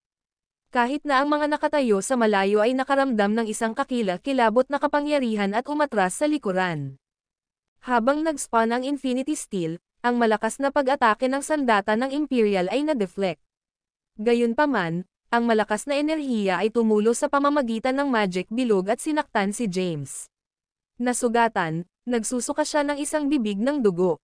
Gayunpaman, iyon ang lahat. Kinontrol ni James ang Infinity Stellae sa buong lakas niya. Nakatayo sa kalagitnaan ng hangin, tumawa siya, ano ang maaari mong gawin upang mapigilan ako, Lucifer? Huminto si Lucifer at tiningnan si James sa malayo. Furrowing ang kilay niya, nagbulong siya, ano iyon? Bakit hindi rin masisira sila ni Hadoan? Panipi. Kainin mo ito. Umungol si James. Sa sandaling iyon, isang Infinity Steel na nagdadala ng lakas ng lahat ng 108 Infinity Stellaes ay lumipad patungo kay Lucifer, na humawak ng kanyang tibak upang pigilan ang pag-atake.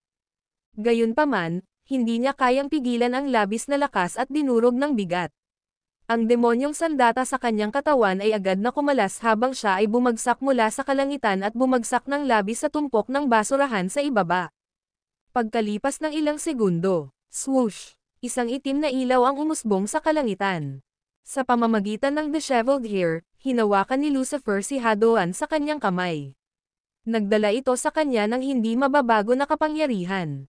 Nagdilim ang kanyang mukha habang sinabi niya, hindi masama, umalis na tayo. Ang video na ito ay edited by Urban Storytelling. Kabanata 2372 ang sandatang Imperial ay bumaba, na tinatamaan ang Infinity Steel, na bumagsak mula sa kalangitan at bumagsak sa lupa. Boom! Sa sandaling iyon, ang lupa ay nanginginig, at ang nakapalibot na rehiyon ay nabawasan sa isang tumpok ng basurahan. Si Lucifer ay nakatayo sa kalagitnaan ng hangin mula sa malayo habang tinawag niya ang kanyang buong lakas upang makontrol ang sandata ng Imperial.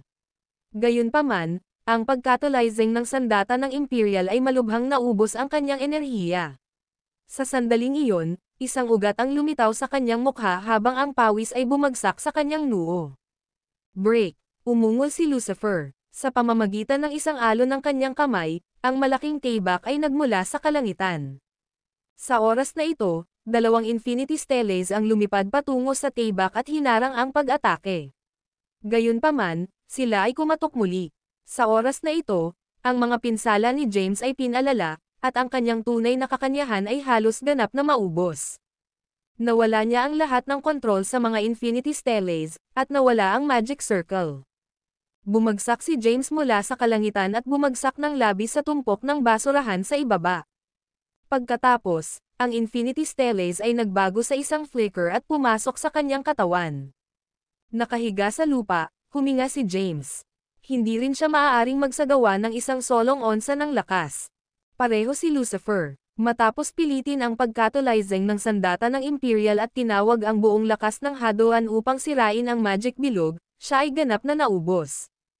Ang sandata ng Imperial ay umuurong at pumasok sa kanyang katawan bilang isang alon ng itim na ilaw. Pagkatapos, nag-crash siya mula sa kalangitan at gumuho sa lupa. Sa isang lugar na malayo, maraming nabubuhay na nilalang ang nanonood ng labanan.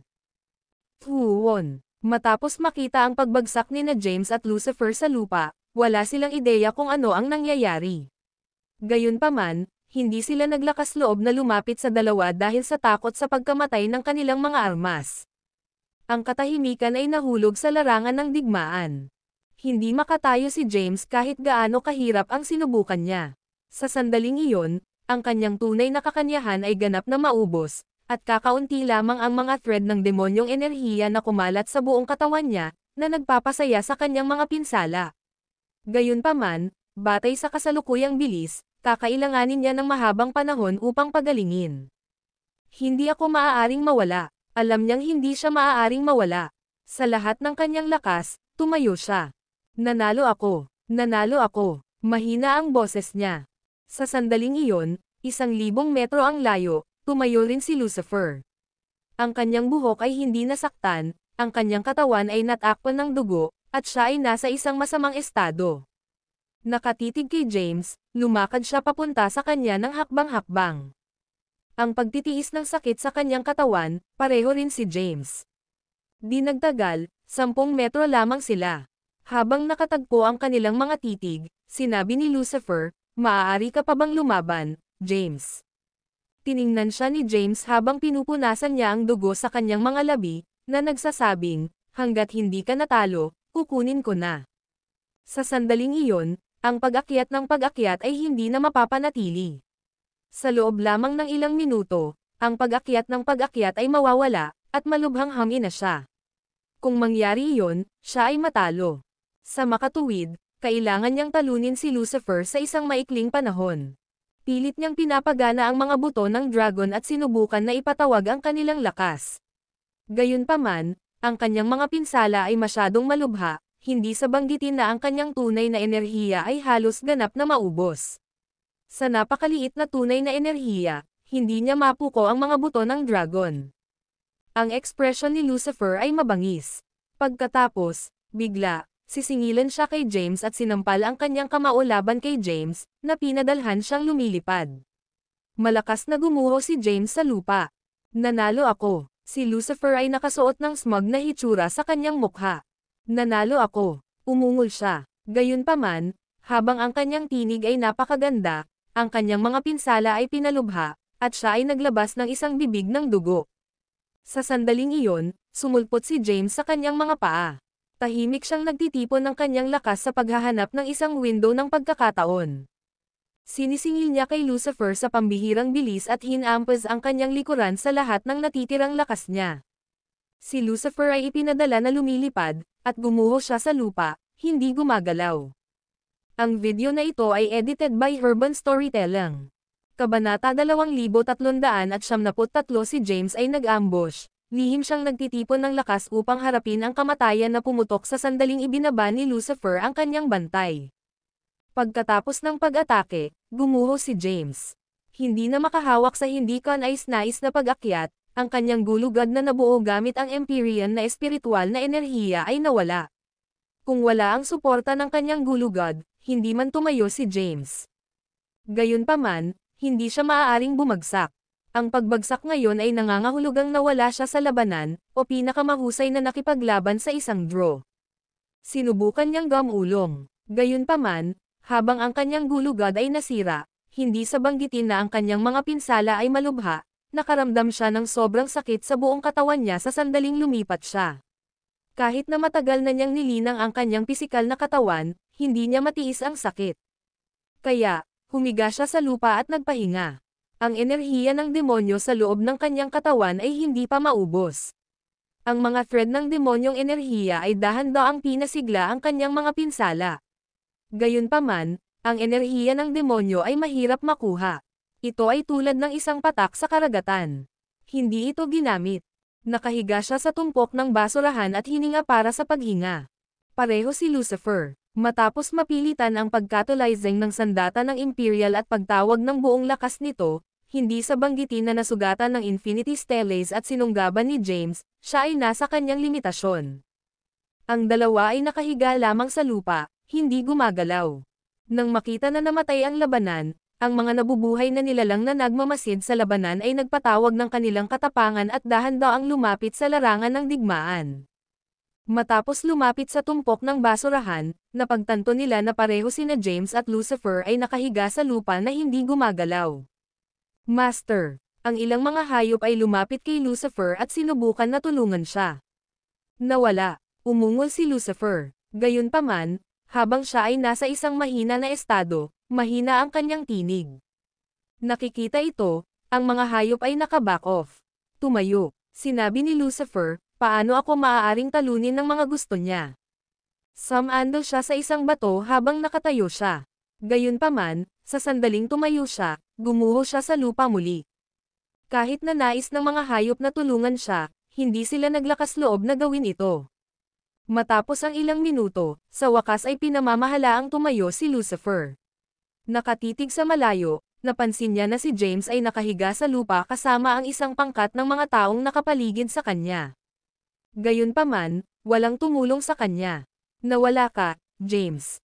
Naglakad si Lucifer sa direksyon ni James, nakakapagod at natitised papunta sa kanya. Ang mga pinsala ni James ay sobrang libingan, hindi sa banggitin na nawala ang kanyang gulugad. Tulad nito, hindi siya makatayo. Gayunpaman, hindi siya nawalan ng malay at nakarinig ng mga salita ni Lucifer. Gayunpaman, hindi niya ito makita. Sa katunayan, makikita lamang niya ang langit at ilang pamilyar na mga mukha sa harap niya ang Blythe na hari, Henry, Delaney, at Quincy. Tulad ng para sa natitira, hindi niya makita ang kanilang mga mukha. Nagawa bang tumayo si Lucifer? Tanong niya sa isang mahina na boses. Nang makita na walang sumagot sa kanya, umungol siya, sagutin mo ako. Gayunpaman, ang kanyang dagandong ay nagpulala ng kanyang mga pinsala, at sinuka niya ang isang bibig ng dugo. Madali na sinabi ni Quincy, why yes, ginawa niya. Naririnig ito, huminga ng malalim si James. Iyon ay nangangahulugang nawala siya. Hindi ako maaaring mawala. Nakaramdam siya ng isang malakas na paniniwala na tumataas sa kanyang puso. Kung siya ay nawala, ang lahat ng sangkatauhan ay mapapahamak. Sinubukan niyang bumangon. Gayunpaman, dahil ang kanyang katawan ay walang suporta ng gulugad, ang itaas na kalahati ng kanyang katawan ay hindi lamang mapupuksa. Ang video na ito ay edited by Urban Storytelling. Kabanata 2374, ano ang dapat kong gawin? Nagpanik si James. Kailangan niyang tumayo ngayon. Gayunpaman, wala siyang kapangyarihan na gumawa ng anuman. Maaari lamang siyang magsinungaling sa lupa na hindi gumagalaw at humihinga para sa paghinga. Ang kanyang katawan ay nagdusa kapwa panlabas at panloob na pinsala, at ang kanyang mga meridian ay nawasak na. Sinubukan niya ang pagkatalizing ng tunay na enerhiya. Paulit-ulit, pinalaki niya ang Novnary Golden Body CD. Gayunpaman, ang kanyang katawan ay ganap na walang laman sa loob, at hindi isang solong bakas ng totoong kakanyahan ang nanatili.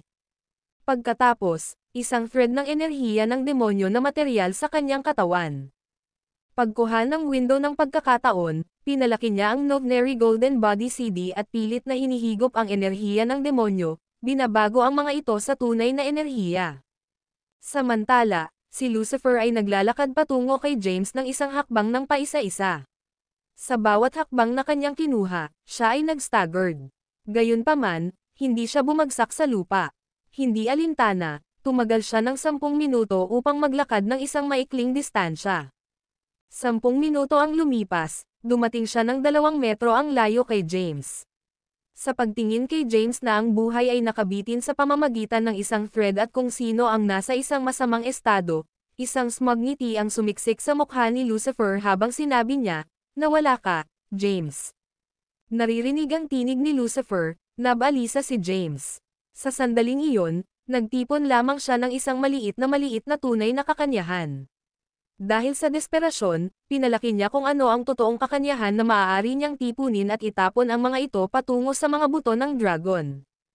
Pinasigla ng totoong kakanyahan, ang mga buto ng dragon ay glimmered na may isang malabong gintong ilaw. Pagkatapos, ang isang mahiwagang inskripsyon ay nagpalipat-lipat, materializing misteryosong kapangyarihan. Ang mahiwagang kapangyarihan ay mabilis na nagbago sa totoong kakanyahan. Ang pagkatalyzing ng totoong kakanyahan at pagtipon ng mga ito upang mabuo ang kanyang gulugod, hinaplos ni James ang kanyang mga ngipin habang nakatayo siya ng may kahirapan. Sa ilalim ng maingat na titig ng bawat nabubuhay na naroroon, tumayo si James, tuwid ang kanyang likuran. Hindi pa tapos ang labanan. Nagbeckon si James at sinabing, "Halika, Lucifer." Nakakakita kung paano si James, na ang buhay ay nakabitin sa isang thread ng ilang sandali, ay napalakas na ngayon. Pinukpok ni Lucifer ang kanyang mga kilay at nagbulong sa ilalim ng kanyang hininga, paano niya pinamamahalaang mabawi iyon ng mabilis. Kung paanong siya ay nalilito, si James ay gumawa ng kanyang paglipat. Sa isang sulyap ng isang mata, lumitaw siya sa harap ni Lucifer at sinampal ang kanyang kamao laban sa kanyang dibdib. Gayunpaman, dahil mahina ang kanyang lakas, maaari lamang siyang magpadala sa kanya ng pagbagsak sa lupa. Habang bumagsak si Lucifer sa lupa, nagsusuka siya ng isang bibig ng dugo. "Maaari ka pa bang tumayo?" Nagsalita si James sa isang mahina na tinig. "Why yes," sinubukan ni Lucifer na tumayo. Gayunpaman, agad na umupo si James kay Lucifer at pinindot siya. Kasabay nito, sinaktan niya ang mga paa ni Lucifer.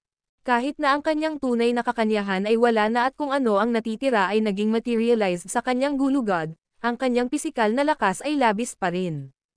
Ang bawat welga ay nagtataglay ng nagwawasak na kapangyarihan.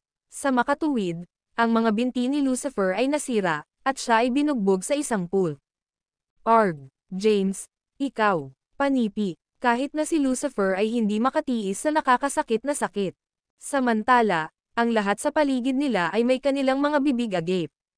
Hindi nila inaasahan ang isang beses sa isang buhay na labanan upang tapusin ang ganitong paraan.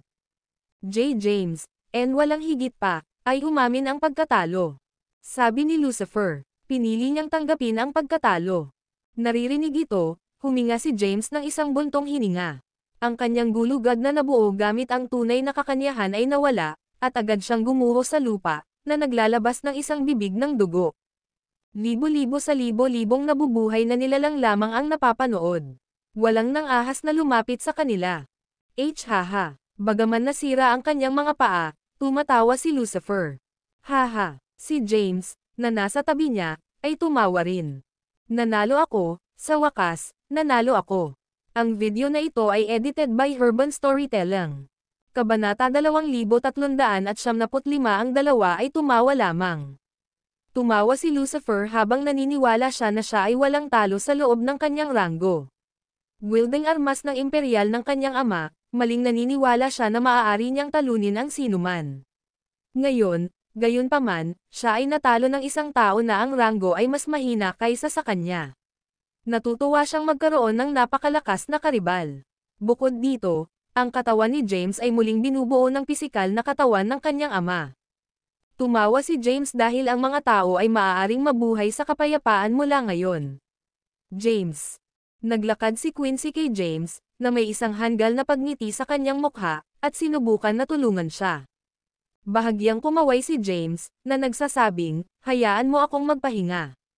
Naunawaan. Umatras si Quincy. Sinubukan din ng ilang mga hayop na tulungan si Lucifer ngunit napigilan siya. Ang mga tao at hayop ay tumayo lamang doon at pinapanood. Hindi masyadong malayo, si Yuvan ay nag-furrowing ng kilay. Tulad ng kasalukuyang pinakamahina ni James, ito ang perpektong pagkakataon upang makuha siya. Kung hindi man, sa sandaling nakuhang muli ang mga pinsala ni James, malubhang problema siya. Bukod dito, si James ay mayroong Infinity Steles na may kakayahang labanan ang sandata ng Imperial sa isang standstill. Paano siya maaaring tumayo ng isang pagkakataon laban sa kanya? Gayunpaman, hindi siya gumawa ng isang paglipat. Sa halip, tumanggo siya sa isang tao sa malayo. Ang tao ay nagmula sa sinaunang kaharian at halos 30 taong gulang. Nagkaroon siya ng malaking lakas at isa sa mga subordinate ni Yuvan. Tulad ng bihirang ipakita niya ang kanyang sarili, walang nakakaalam sa kanyang pag-iral. Umungol ang lalaki, pinatay mo ang aking pamilya, James. Babayaran mo ito, panipi. Tulad ng sinabi niya na, sisingilan siya kay James, na umaasang ilayo siya.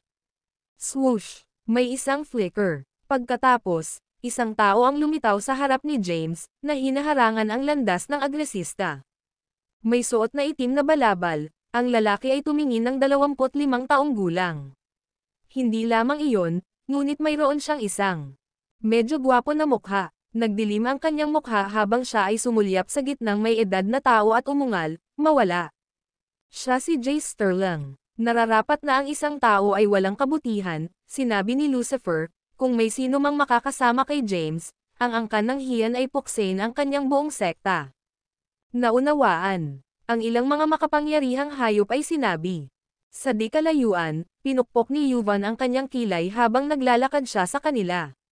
Sa pagtingin kay Marcelo at pagkatapos ay sa Lucifer, na nakahiga sa lupa, malamig na sinabi niya, ito ay isang pag-iibigan ng lahi ng tao. Hindi ka nito nababahala, mangyaring manatili sa labas nito. Panipi. Eksakto. Sa pamamagitan ng paglilinang ng demonic arts, si James ay isang taksil sa lahi ng tao. Dapat niyang bayaran ito. Panipi. Patayin mo siya, sinabi ng mga tao sa tabi ni Yuvan. Si James, na nakahiga sa lupa, ay sumulyap kay Yuvan at ang iba pa at tahimik na sinumpa, kapag bumawi ang aking lakas, papatayin ko kayong lahat. Si James ay isang miyembro ng angkan ng Hadoan, sabi ni Lucifer. Ang kanyang pisikal na katawan ay na-raise up ng natal primordial na espiritu ng aking ama. Wala na siyang kinalaman sa lahi ng tao. Panipi. Sinabi rin ni Jace, sumali siya sa lipi ng Azurin matagal na. Nagtataglay siya ng token ng isang malakas na miyembro ng aming angkan. Panipi. Sina Jace at Lucifer ay pinrotektahan si James. Nakikita ito, ang pag-asa ni Yuvan ay nasira. Sa makatuwid, ngumiti siya ng mahina at sinabi, dahil sumali siya sa lahi ng demonyo, hindi na niya mahalaga sa amin. Hindi ko na mababahala ang aking sarili sa kanyang mga gawain. Panipi. Tulad ng sinabi niya iyon, lumingon siya. Itinapon ni Marcelo ang isang nakapagpapagaling na elixir kay James at sinabing, dito. Ubusin ang elixir upang pagalingin ang iyong mga pinsala. Panipi. Ang video na ito ay edited by Urban Storytelling. Kabanata 2376 tinanggap ni James ang elixir. Habang kumonsumo siya ng elixir, isang mainit na kasalukuyang naikalat sa buong katawan niya, na nagpapasigla sa kanya. Malubhang nasugatan na katawan at ibalik ang kanyang tunay na kakanyahan at demonyong enerhiya na naubos. Si Lucifer din, ay kumonsumo ng isang elixir at pinagaling ang kanyang mga pinsala. Mga 30 minuto ang lumipas, ang dalawa ay tumayo ng sabay. Tiningnan ni Lucifer si James at pinuri siya. Pinapahamak kita, James. Ang iyong lakas ay lumampas sa aking inaasahan. Kung alam ko ang kinalabasan ng labanan na ito, hindi kita bibigyan ng 1 buwan upang makamit ang napakaraming mga pambihirang tagumpay. Gayunpaman, ang panghuli providence sa mundo ay hindi palilito. Kaya, ako ay nasa closed-door meditation sa ngayon. Inaasahan kong hindi mo ako bibiguin noon. Panipi. Tulad ng sinabi niya na, lumingon siya, habang ang isang sangkawan ng mga hayop ay sumunod sa likuran. Huminga si James ng isang buntong hininga. Ito ay isang mahirap na labanan. Ginawa niya ang halos bawat pamamaraan at pamamaraan ng paglilinang, maliban sa isa. Kung tumanggi si Lucifer na tanggapin ang pagkatalo, gagawin niya ang kanyang trump card ang demonyong enerhiya sa loob ng kanyang katawan. Ang enerhiya na demonyo na ito ay hindi sa kanya. Sa halip, nasisipsip ito mula sa katawan ni Farley sa sinaunang kaharian. Inayos niya ito sa kanyang katawan. Kapag pinakawalan niya ang selyo, maaari niyang puksain ang kahit na walang kamatayang mga nilalang na may demonyong enerhiya. Gayunpaman, dahil hindi niya makontrol ang enerhiya ng demonyo na nalulugod, hindi siya nang ahas na kumilos ng walang ingat. Kung hindi, ang labanan ay magtatapos ng matagal. James, Napakabilis mong pagbutihin. Pinuri siya ni Marcelo. Noong una kitang nakilala ilang taon na ang nakalilipas, mahina ka at hindi gaanong mahalaga.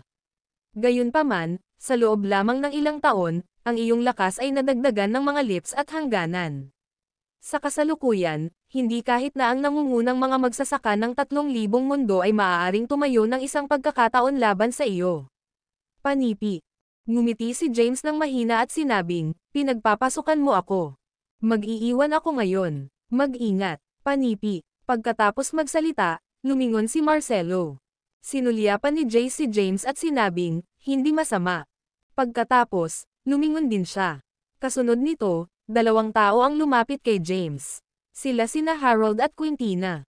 Nagkaroon sila ng magkasalungat na emosyon. Hindi pa nakaraan, si James ay nasa parehong ranggo ng mga ito. Gayunpaman, ang kanyang lakas ay lubos na lumampas sa kanila sa kabila ng pagkakaroon niya ng selyo ng Elysian sa kanyang katawan. Malakas ka, James. Hindi ko akalain na malalampasan kita sa buhay na ito. Napangiti si Harold.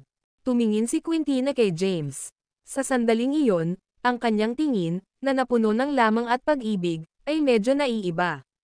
Habang lumalakas ang lakas ni James sa araw, ang kanyang pag-unawa kay James ay patuloy na nagbabago. Tumawa si James at sinabi, ito ay sa isang stroke ng swerte na pinamamahalaan kong talunin si Lucifer. Iyon ay tiyak na isang mapanganib na labanan. Halos mawala ako sa buhay ko. Panipi.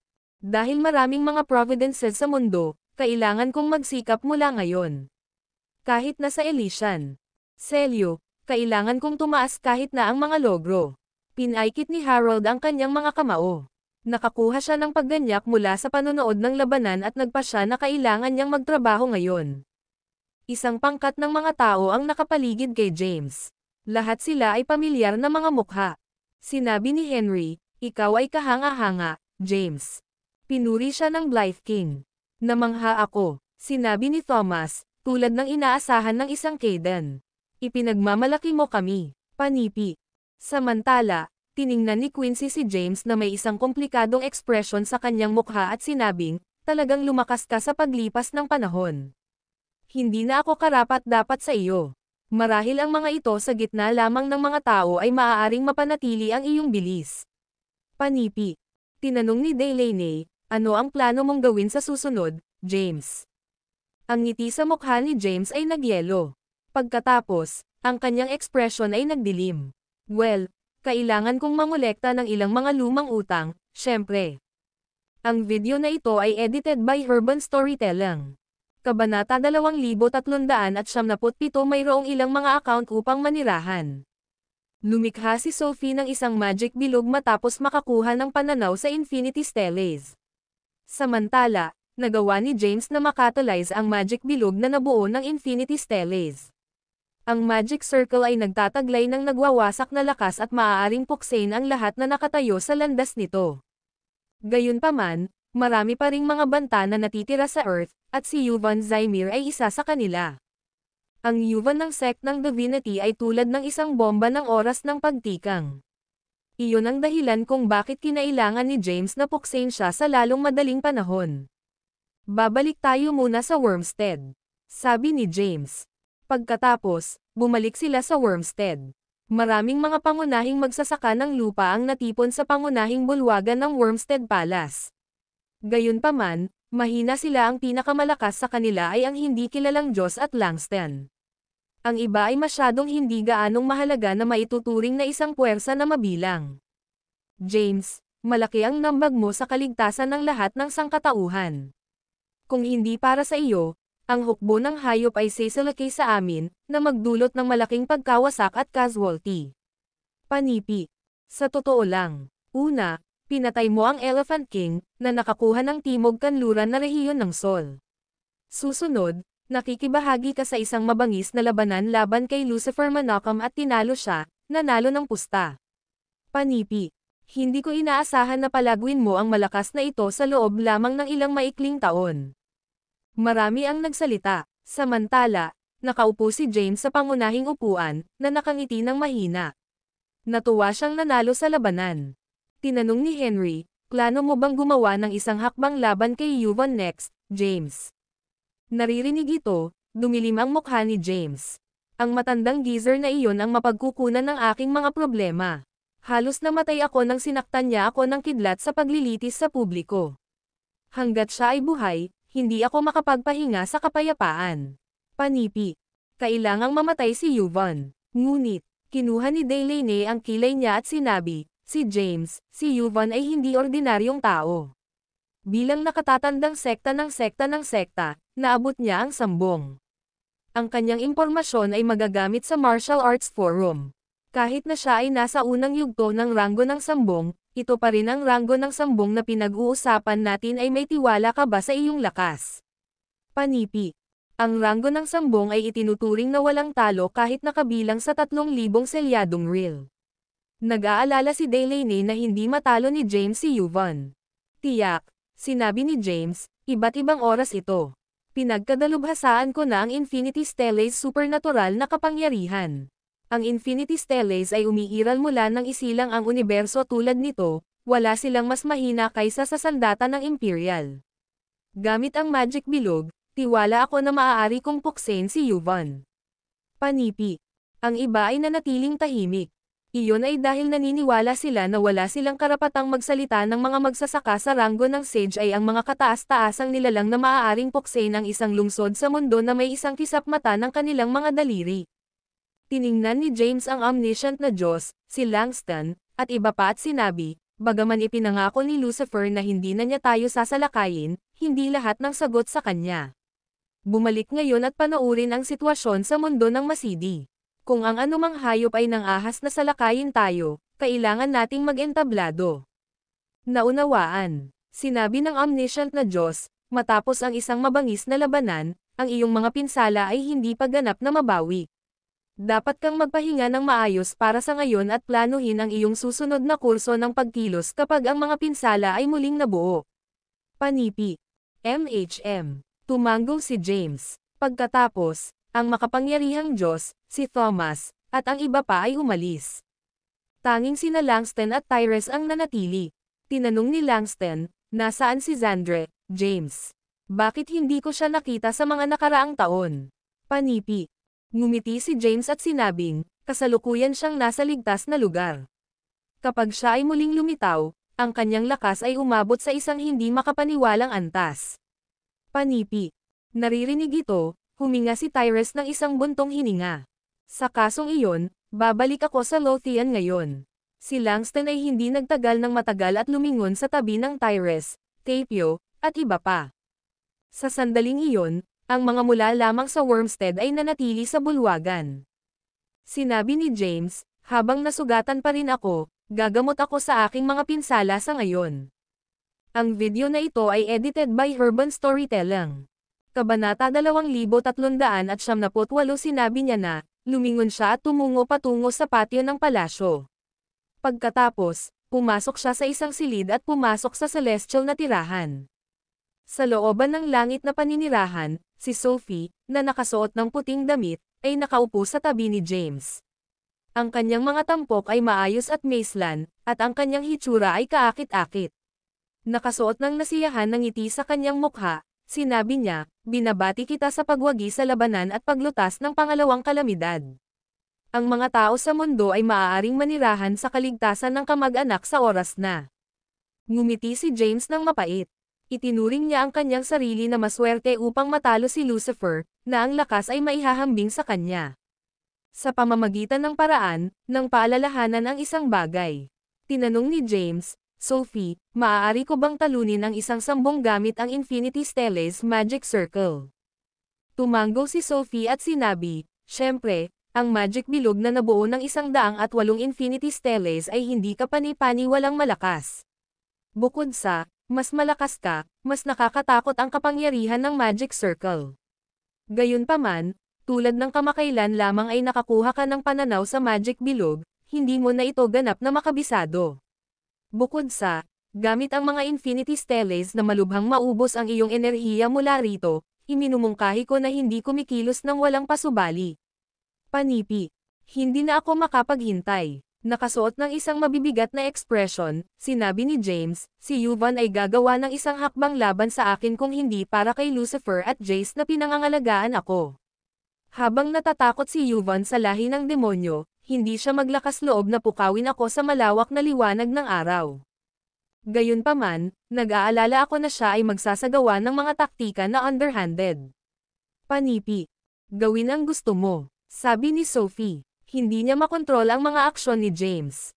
Sinulyapan lang siya at sinabi, may posibilidad sa iyong mga pinsala sa ngayon. Tumango si James at pumasok sa oras ng silid, nagpapagaling sa kanyang mga pinsala doon.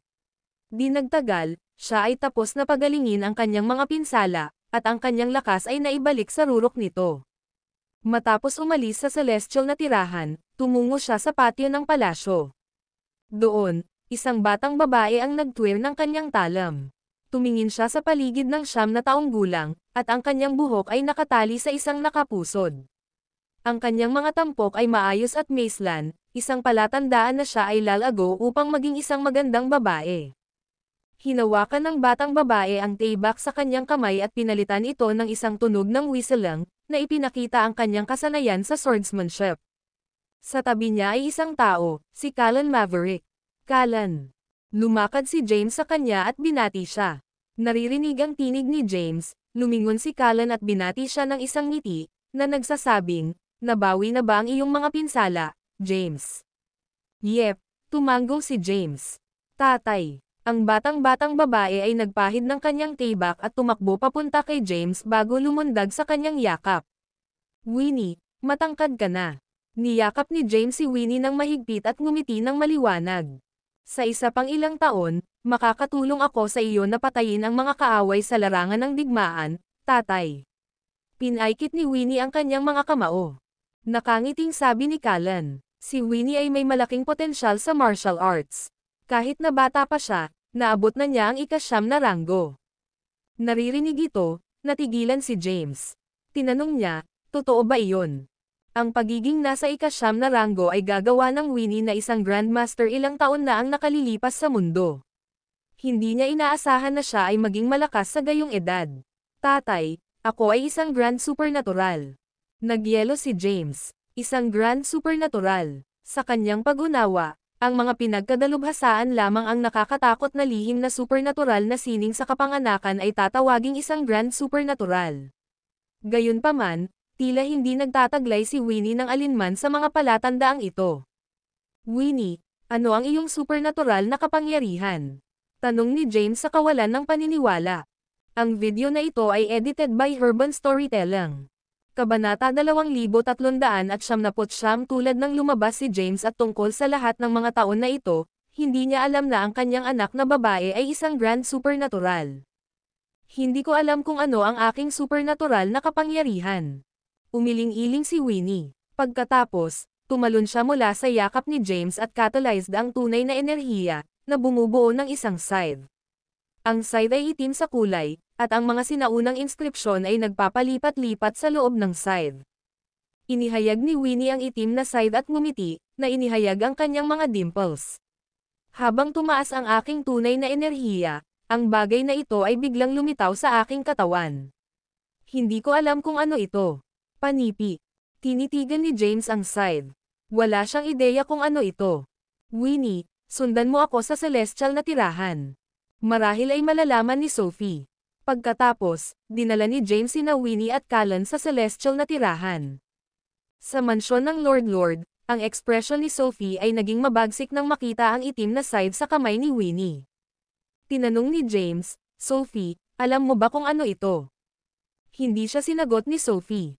Pensive, pinukpok niya ang kilay.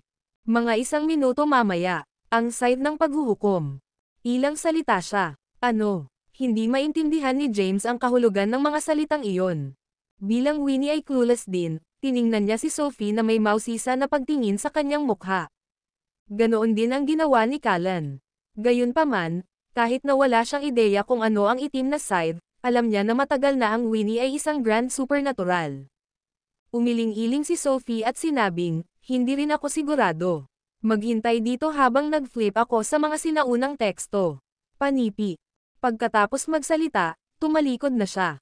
Tiningnan ni Winnie si James na may mga inosenteng mata at tinanong, "Tatay, may bagay ba?"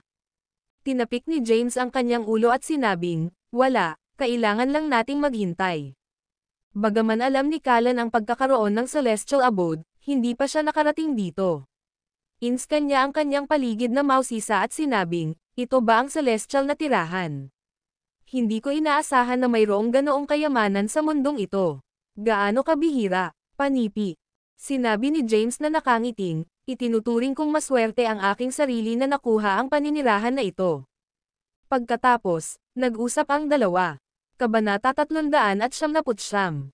10 minuto ang lumipas, bumalik si Sophie. Ang tatlo ay tumayo ng sabay at tumingin sa kanya. Tinanong ni James, "Paano ito napunta, Sophie? May nakita ka ba?" Panipi. Tumanggo si Sophie bago sumulyap kay Winnie na may kakaibang ekspresyon sa kanyang mukha. Nagmamadali si Winnie na nagtago sa likuran ni James. Tinapik ni James ang kanyang ulo at sinabi na nakangiting, "Ayos lang." Pagkatapos, tiningnan niya si Sophie at sinabing, "Gupitan mo lang ang habol." Umupo si Sophie at tumanggo ng bahagya, na nagsasabing, "Matapos ang pag-flip sa mga sinaunang teksto na naiwan ni Emperor Jabari, maaari ko na ngayong kumpirmahin na ito ang side ng paghuhusga."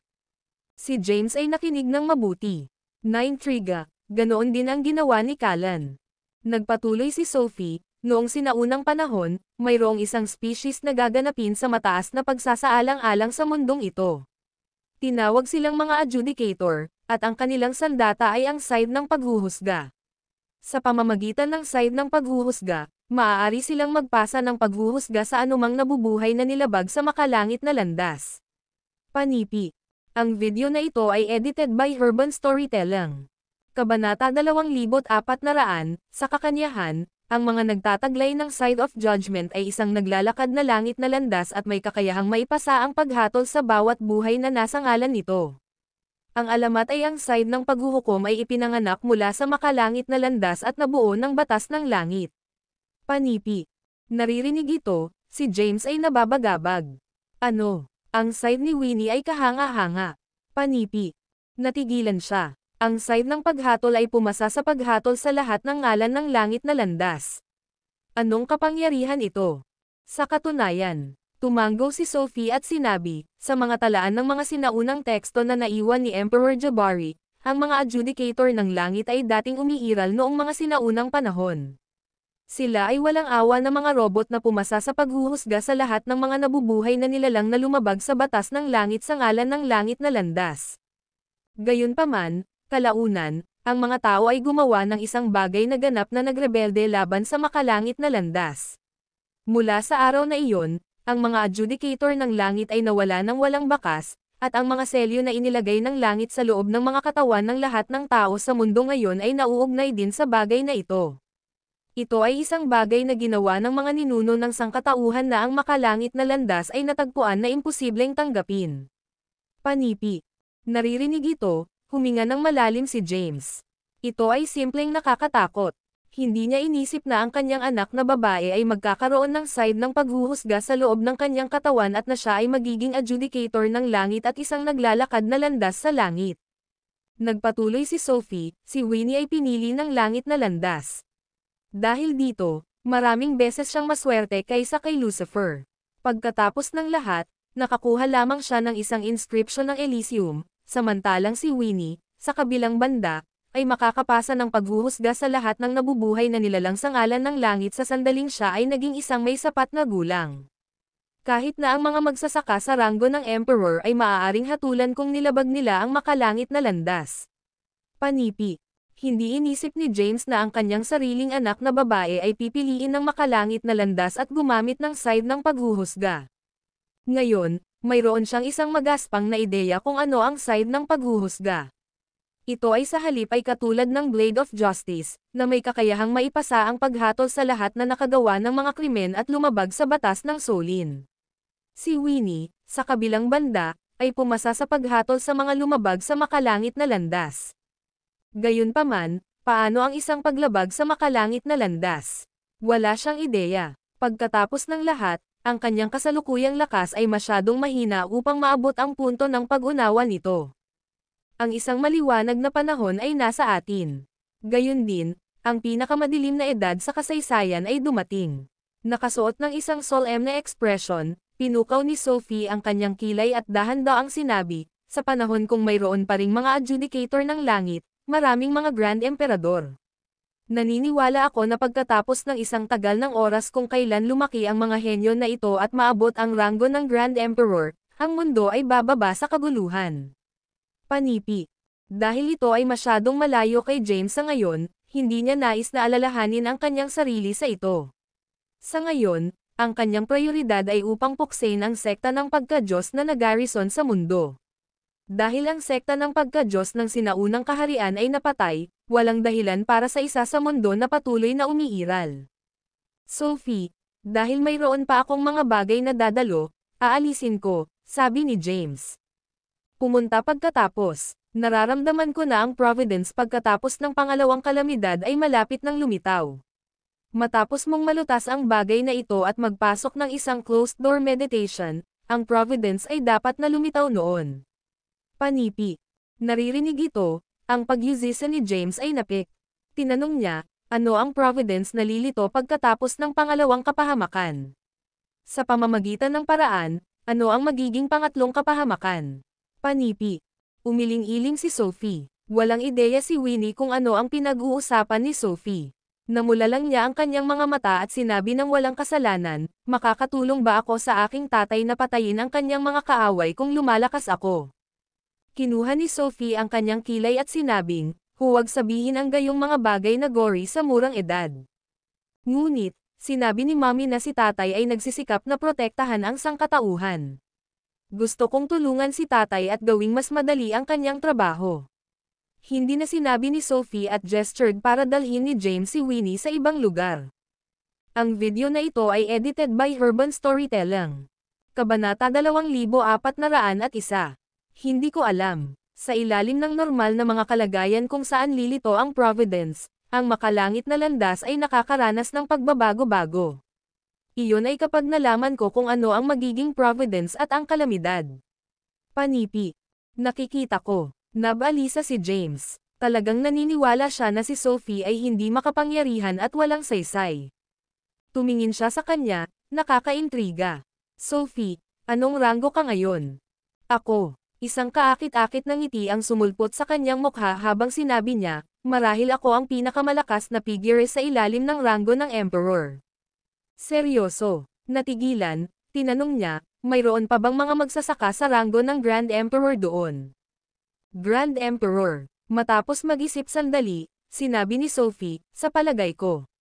Maraming mga Grand Emperor sa buong kasaysayan.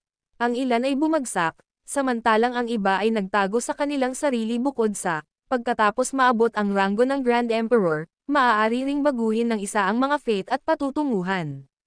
Kaya, kahit na mahulog sila, maaari silang maging reincarnated. Panipi. Naririnig ito, nagkaroon ng magaspang na pag-unawa si James ngayon. Ang lahat ng ito ay dahil wala siyang sapat na lakas. Kapag nakarating siya sa isang tiyak na lakas, ang mga makapangyarihang figure na ito ay lilito na wala kahit saan. Aalis na ako ngayon. Lumingon si James upang iwanan ang celestial na tirahan.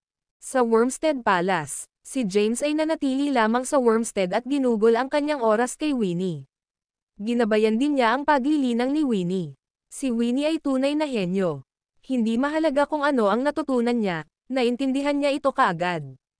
Hindi mahalaga kung ano ang martial arts na sila, maiintindihan niya agad ang kakanyahan. Maging si James ay naiinggit sa kanyang talento.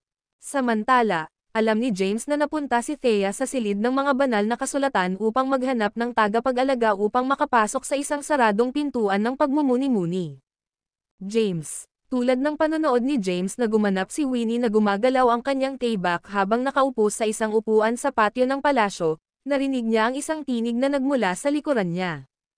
Habang siya ay lumingon, napansin niya ang isang napakarilag na babae na naglalakad papunta sa kanya. Nakasuot siya ng isang asol na damit, may mahabang itim na buhok, pinong mga tampok, isang payat na figure, at pinalabas ang isang kaakit-akit na pag-uugali. Hoy, Cynthia! Ang video na ito ay edited by Urban Storytelling. Kabanata 2402 ngumiti si James at tinanong, may bagay ba? Si Cynthia ay nakaupo sa tabi ni James at sinabing, James, hindi ba ikaw ang pinakadakilang manlalaban sa mga tao? Ngayon, ang bawat tao ay nais na tanggapin bilang iyong alagad. Nakatagpo ako ng ilang mga problema habang nagtatanim ako, kaya napunta ako rito upang hahanapin ang iyong payo. Panipi. Sure bagay, tumanggo si James. Sa mga sumusunod na araw, tinanong ni Cynthia si James tungkol sa ilang mga paghihirap na nakatagpo niya sa kanyang paglilinang, at sinagot ni James ang lahat ng kanyang mga katanungan ng walang reserbasyon. Sa oras na nanatili si James sa Wormstead Palace, ang ilang mga matandang kaibigan mula sa nakaraan ay dumating upang bisitahin siya. Gayunpaman, ginugol niya ang karamihan sa kanyang oras kay Winnie. Samantala, sa sekta ng Divinity sa Mount Bane, ang ilang araw ay lumipas kasunod ng labanan sa pagitan nina James at Lucifer. Samantala, si Yuvan ay nakakaranas ng mga walang tulog na gabi. Ang nakasisindak na lakas na sina James at ang Infinity Stellace ay nagpakita ng malalim na hindi siya pinatunayan. Kung ang Infinity Stellace ay maaaring magpakita ng gayong lakas kahit sa mga kamay ni James, ano ang mangyayari kung sakupin niya ang mga ito para sa kanyang sarili? Clack, clack, clack, dumating ang tunog ng mga yapak. Isang taong may edad na ang lumakad papunta sa bulwagan at lumuhad. Sect Elder. Kinolekta ni Yuvan ang kanyang sarili at sinulyapan ang tao bago siya nang hindi masiraan ng loob, na sinasabi. Ang sekta ng pagka-Diyos sa sinaunang kaharian ay napatay. Ang Patriarch ay nagtaksil sa sangkatauhan at naging isang fang ng lahi ng demonyo. Ngayon, ang sekta ng pagka-Diyos sa mundo ay ang nag-iisang natitirang isa. Panipi. Madaling naitama ng lalaki ang kanyang pagkakamali, na nagsasabing, Patriarch. Isang ngiti ang sumulpot sa mukha ni Yuvan habang tinanong niya, paano ito napunta? Tumayo ang lalaki at sinabing, halos tapos na ito. Sa panahong ito, ang pag-unlad ay mabilis sa mundo, at nag-recruit kami ng maraming mga magsasaka. Marami rin tayong mga alagad mula sa sinaunang kaharian na darating upang sumali sa amin. Ang mga lupa ay bihirang makita ang mata sa bawat isa. 100 taon na ang nakalilipas, mayroong isang digmaang pandaigdig. Ang Sun Empire ay naging ambisyoso. Nakilala ko ang pinuno ng Sun Empire at nakipagsapalaran sa kanya. Magpadala kami ng 300,000 mga magsasaka upang mapalakas ang mga ito, habang nangangako silang ganap na sakupin si Sol sa loob ng 3 buwan. Pagkatapos, lilipat sila sa Wormstead. Natutuwa, sinabi ni Yuvan, napakaganda. Magmadali, hindi namin papayagan si James na magkaroon ng silid ng paghinga. Salakayin si Sol, sakupin ang bansa, at salakayin ang Wormstead upang makuha ang buhay ni James. Panipi. Matapos siyang magsalita, nawala siya sa pagmumuni-muni. Maya-maya, inutusan niya, Jero, iiwan ko ito sa iyo. Hindi pinapayagan ang pagkabigo, panipi. Naunawaan. Agad na naiwan si Jero Zymir nang matanggap ang kanyang mga order. Samantala, si Yuvan, ay nawala sa pag-iisip. Ngayon na si James ay may backer, hindi siya maaaring kumilos ng walang ingat. Kung hinimok niya ang lahi ng demonyo, mapapahamak siya. Dahil alam niya na ang mga tao ay palaging magkakasalungatan sa bawat isa, pinlano niyang hayaan silang lumaban sa kanilang sarili. Samantala, ang imperyo ng araw, ay ang kanyang napiling kasosyo. Nais niyang puksain sina Sol at Wormstead sa pamamagitan ng kanilang mga kamay.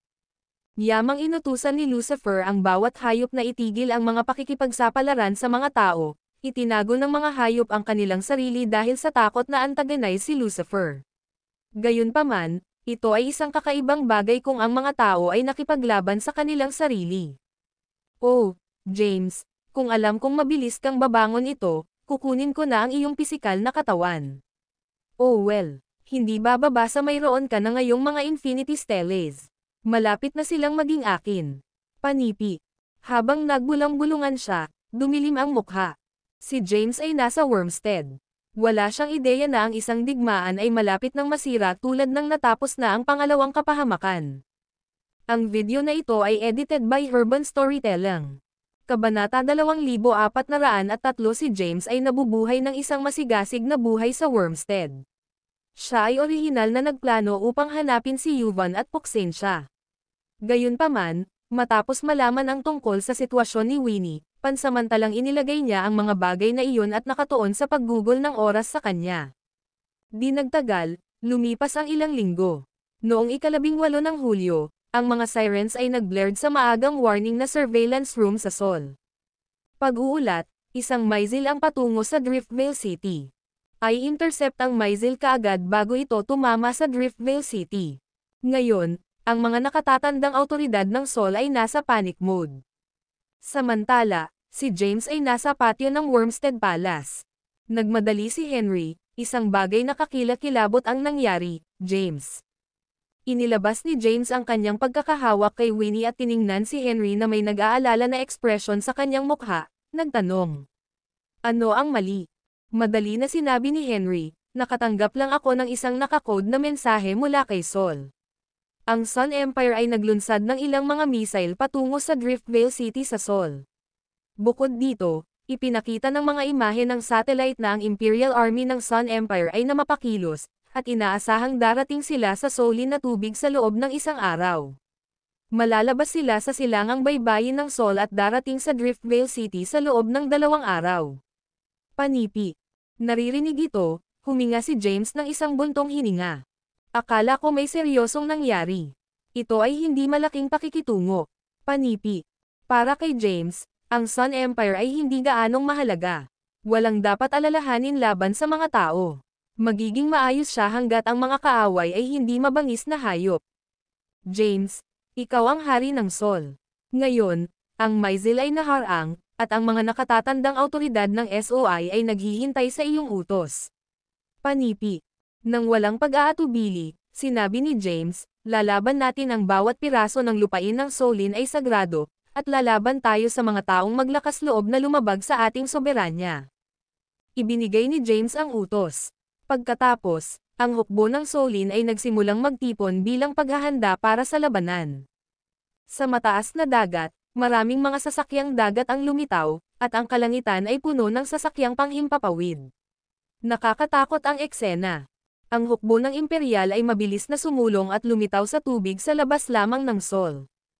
Handa na si Seoul. Isang malakas na boses ang sumabog, malapit ka na makapasok sa mga tubig sa Seoulin. Umalis ka agad. Kung hindi man, dapat tayong gumawa ng mga malalakas na hakbang. Panipi. Ang boses ay humusbong. Sa kubyerta ng isang malaking daluyan ay nakatayo si Jero. Sa likuran niya ay ang mga nakatatandang awtoridad ng Sun Empire. Ano ang dapat nating gawin, G. Zaimir? Isang general ng Sun Empire ang nagtanong ng magalang. Patayin mo sila. Nagdilim ang mukha ni Jero habang binibigyan niya ang utos na pumatay. Kabanata. Pag-atake. Ang general ay nagbigay ng order.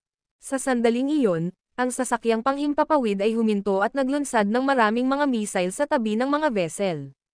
Di nagtagal, umuulan ang mga missile mula sa itaas ng kalangitan. Kahit na handa si Seoul, nahuli sila ng walang kabuluhan na agresibo ng Sun Empire.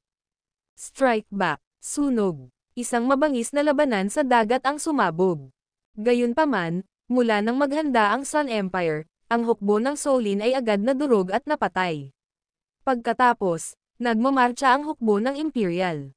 Sa Wormstead, James, ang aming vanguard ay napatay. Daan-daang mga sasakyang panghimpapawid ang binaril, at 50,000 aming mga kalalakihan ang patay. Panipi.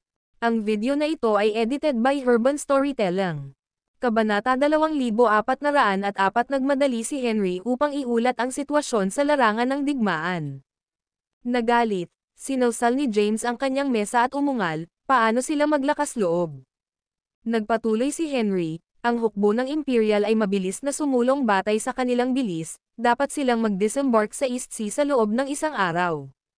Gumamit ng mga sandata ng pagkawasak ng masa, sabi ni James na may solemn na ekspresyon.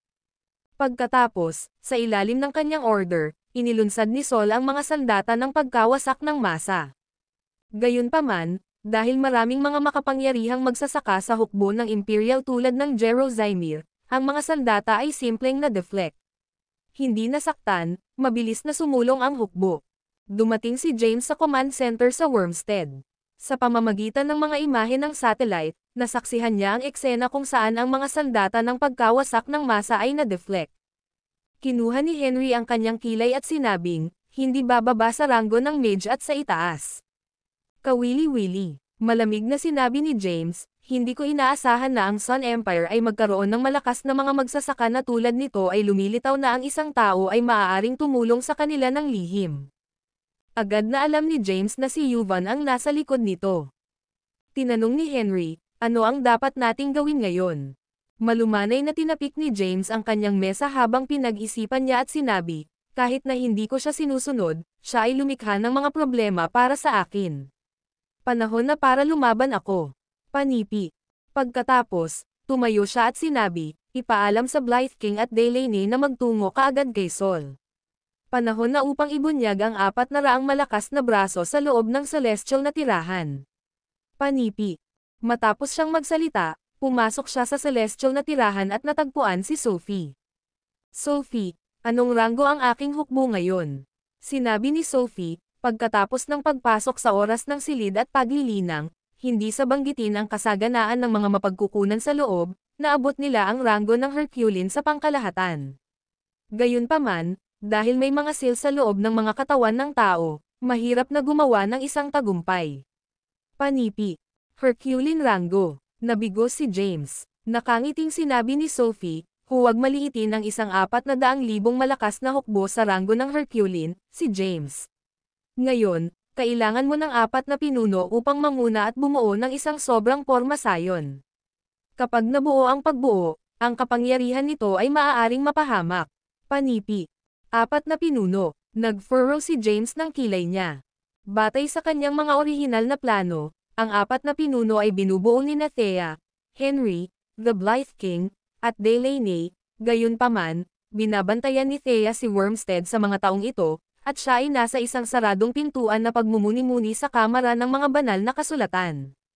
Tulad nito, kailangan niya ng isang bagong pinuno. Matapos ang maikling pagmumuni-muni, sinabi niya, dahil wala rito si Thea, papalitan ko siya ngayon. Papasok ako sa oras ng silid, at tuturuan mo ako ng porma sayon. Kapag nalaman ko ito, pupunta ako sa Sol at maghanda para sa isang showdown. Panipi. Tumango si Sophie, MHM.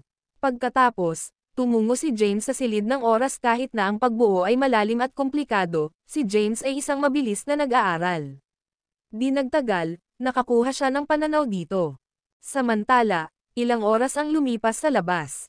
Kalaunan, iniwan niya ang celestial na tirahan. Si Henry, Delaney, at ang Blythe King ay naghihintay sa kanya sa looban ng Wormstead Palace. Tiningnan sila ni James at sinabing, pupunta kami kaagad sa Driftvale City. Naunawaan. Tumango sila. Pinili nilang huwag sumakay ng eroplano dahil mahaba ito. Sa halip, nagpasya silang lumipad doon. Di nagtagal, nakarating sila sa East Sea. Ang Driftvale City ay ganap na kaguluhan. Sa tulong ng mga kaugnay na tauhan, ang mga sibilyan ay umatras sa isang organisadong paraan. Sa daungan ng dagat, ang mga sundalong ganap na armado ay nababantayan ang lugar na ito, at ang dagat ay puno ng mga sasakyang dagat at mga sasakyang panghimpapawid.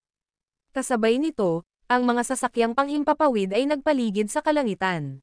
Sa daungan sa East Sea, ang sitwasyon ay katakot-takot, kaya sinakop ng hukbo ang buong lugar.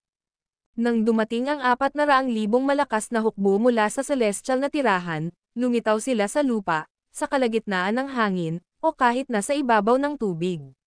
Lahat sila ay nakasuot ng itim na sandata, kung saan inukit ang isang itim na dragon.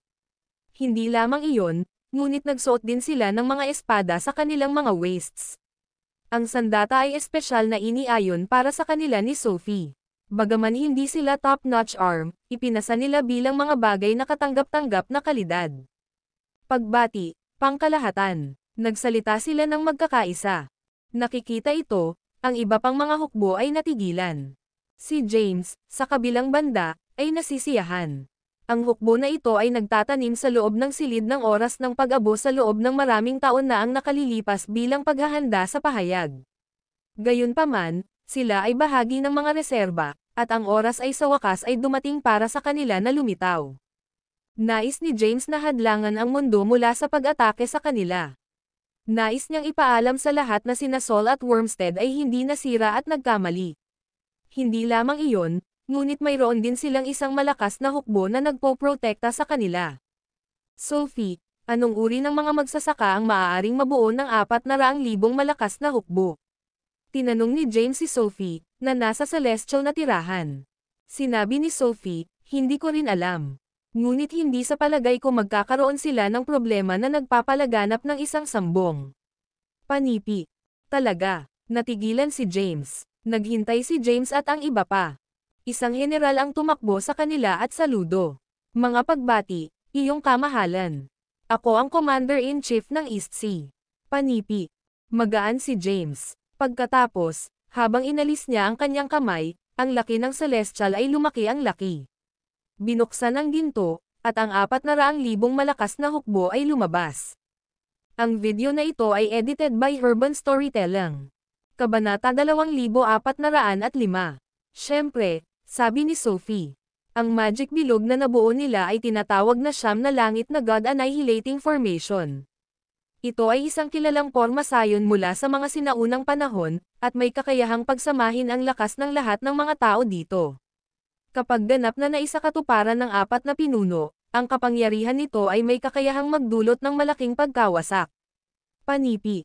Alam ni James ang tungkol sa mga pormasayon habang nakatagpo siya dati. Gayunpaman, wala siyang ideya kung gaano kalakas ang partikular na ito. Alam niya na ngayon ay hindi ang oras upang makipag-chat kay Sophie. Ang iyong kamahalan, ang kaaway ay nasa amin. Naghihintay kami ng iyong karagdagang mga tagubilin, ang pangkalahatang nagbabantay sa East Sea. Magaan si James at sinabing, iwanan mo ito sa akin. Sinasabi iyon, tiningnan niya ang kanyang hukbo at inutusan, maghanda na tumayo. Sa kanyang utos, ang 400,000 malakas na hukbo ay mabilis na nagtipon at tumayo na nasuspend noong kalagitnaan ng hangin. Ang mga posisyon ng mga tropa ay natatangi, dahil nakatayo sila sa 4 na direksyon ng kardinal. Samantala, sa pangunguna ay ang 4 na pinuno. Ipasa, sigaw ni James at lumipad ng maaga. Ang iba pang 3 pinuno ay sumunod sa likuran niya, at ang 400,000. Sinundan sila ng malakas na hukbo. Ang napakalaking hukbo pagkatapos ay nagtakda sa dagat sa isang mahusay at nagpapataw na paraan. Sa dagat, isang malaking bilang ng mga sasakyang panghimpapawid, mga cruiser, at mga sasakyang panghimpapawid na mabilis na advanced. Sir, makarating kami sa East Sea sa ibang araw. Naririnig ang balita ng kanyang mga subordinate, nasisiyahan si Jero. Sa oras na ito, puksay niya sina Saul at Wormstead at makuha ang buhay ni James. Si Jero ay ganap na inihanda sa kaganapan na namagitan si James. Sa sandaling ipinakita niya ang kanyang sarili, si Jero ay magkakaroon ng isang dahilan upang buhayin siya. Sa sandaling iyon, sumugod si James sa eksena kasama ang kanyang hukbo. Sa lalong madaling panahon, pag-uulat, ang isa sa mga subordinate ni Jero ay sumugod sa kanya at lumuhad sa isang tuhod, na nagsasabing, Lord Jero, mayroong isang hukbo sa unahan. Habang lumilipad sila sa kalagitnaan ng hangin, dapat silang maging mga magsasaka. Panipi. Oh, tumayo si Jero. Isang hukbo. Oo, ilan sa kanila? Ilang daang libo. Naglabas sila ng isang mahusay na aura. Ang mga ito ay hindi bababa sa ranggo ng Herculean, na higit sa aming hukbo.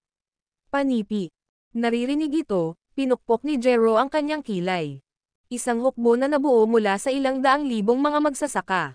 Sa kanyang pag-unawa, kahit na maraming mga magsasaka sa Sol, karamihan sa kanila ay mahina. Ang pinakamalakas sa kanila ay halos hindi naabot ang ranggo ng Herculean. Karamihan, samantala, ay hindi pa nakarating sa ika-9 na ranggo. Kaya kung saan nagmula ang mga magsasaka na ito. Mayroon din siyang isang hukbo na puno ng mga magsasaka, ngunit mas mahina sila dahil hindi pa sila tumawid sa ranggo ng Herculean.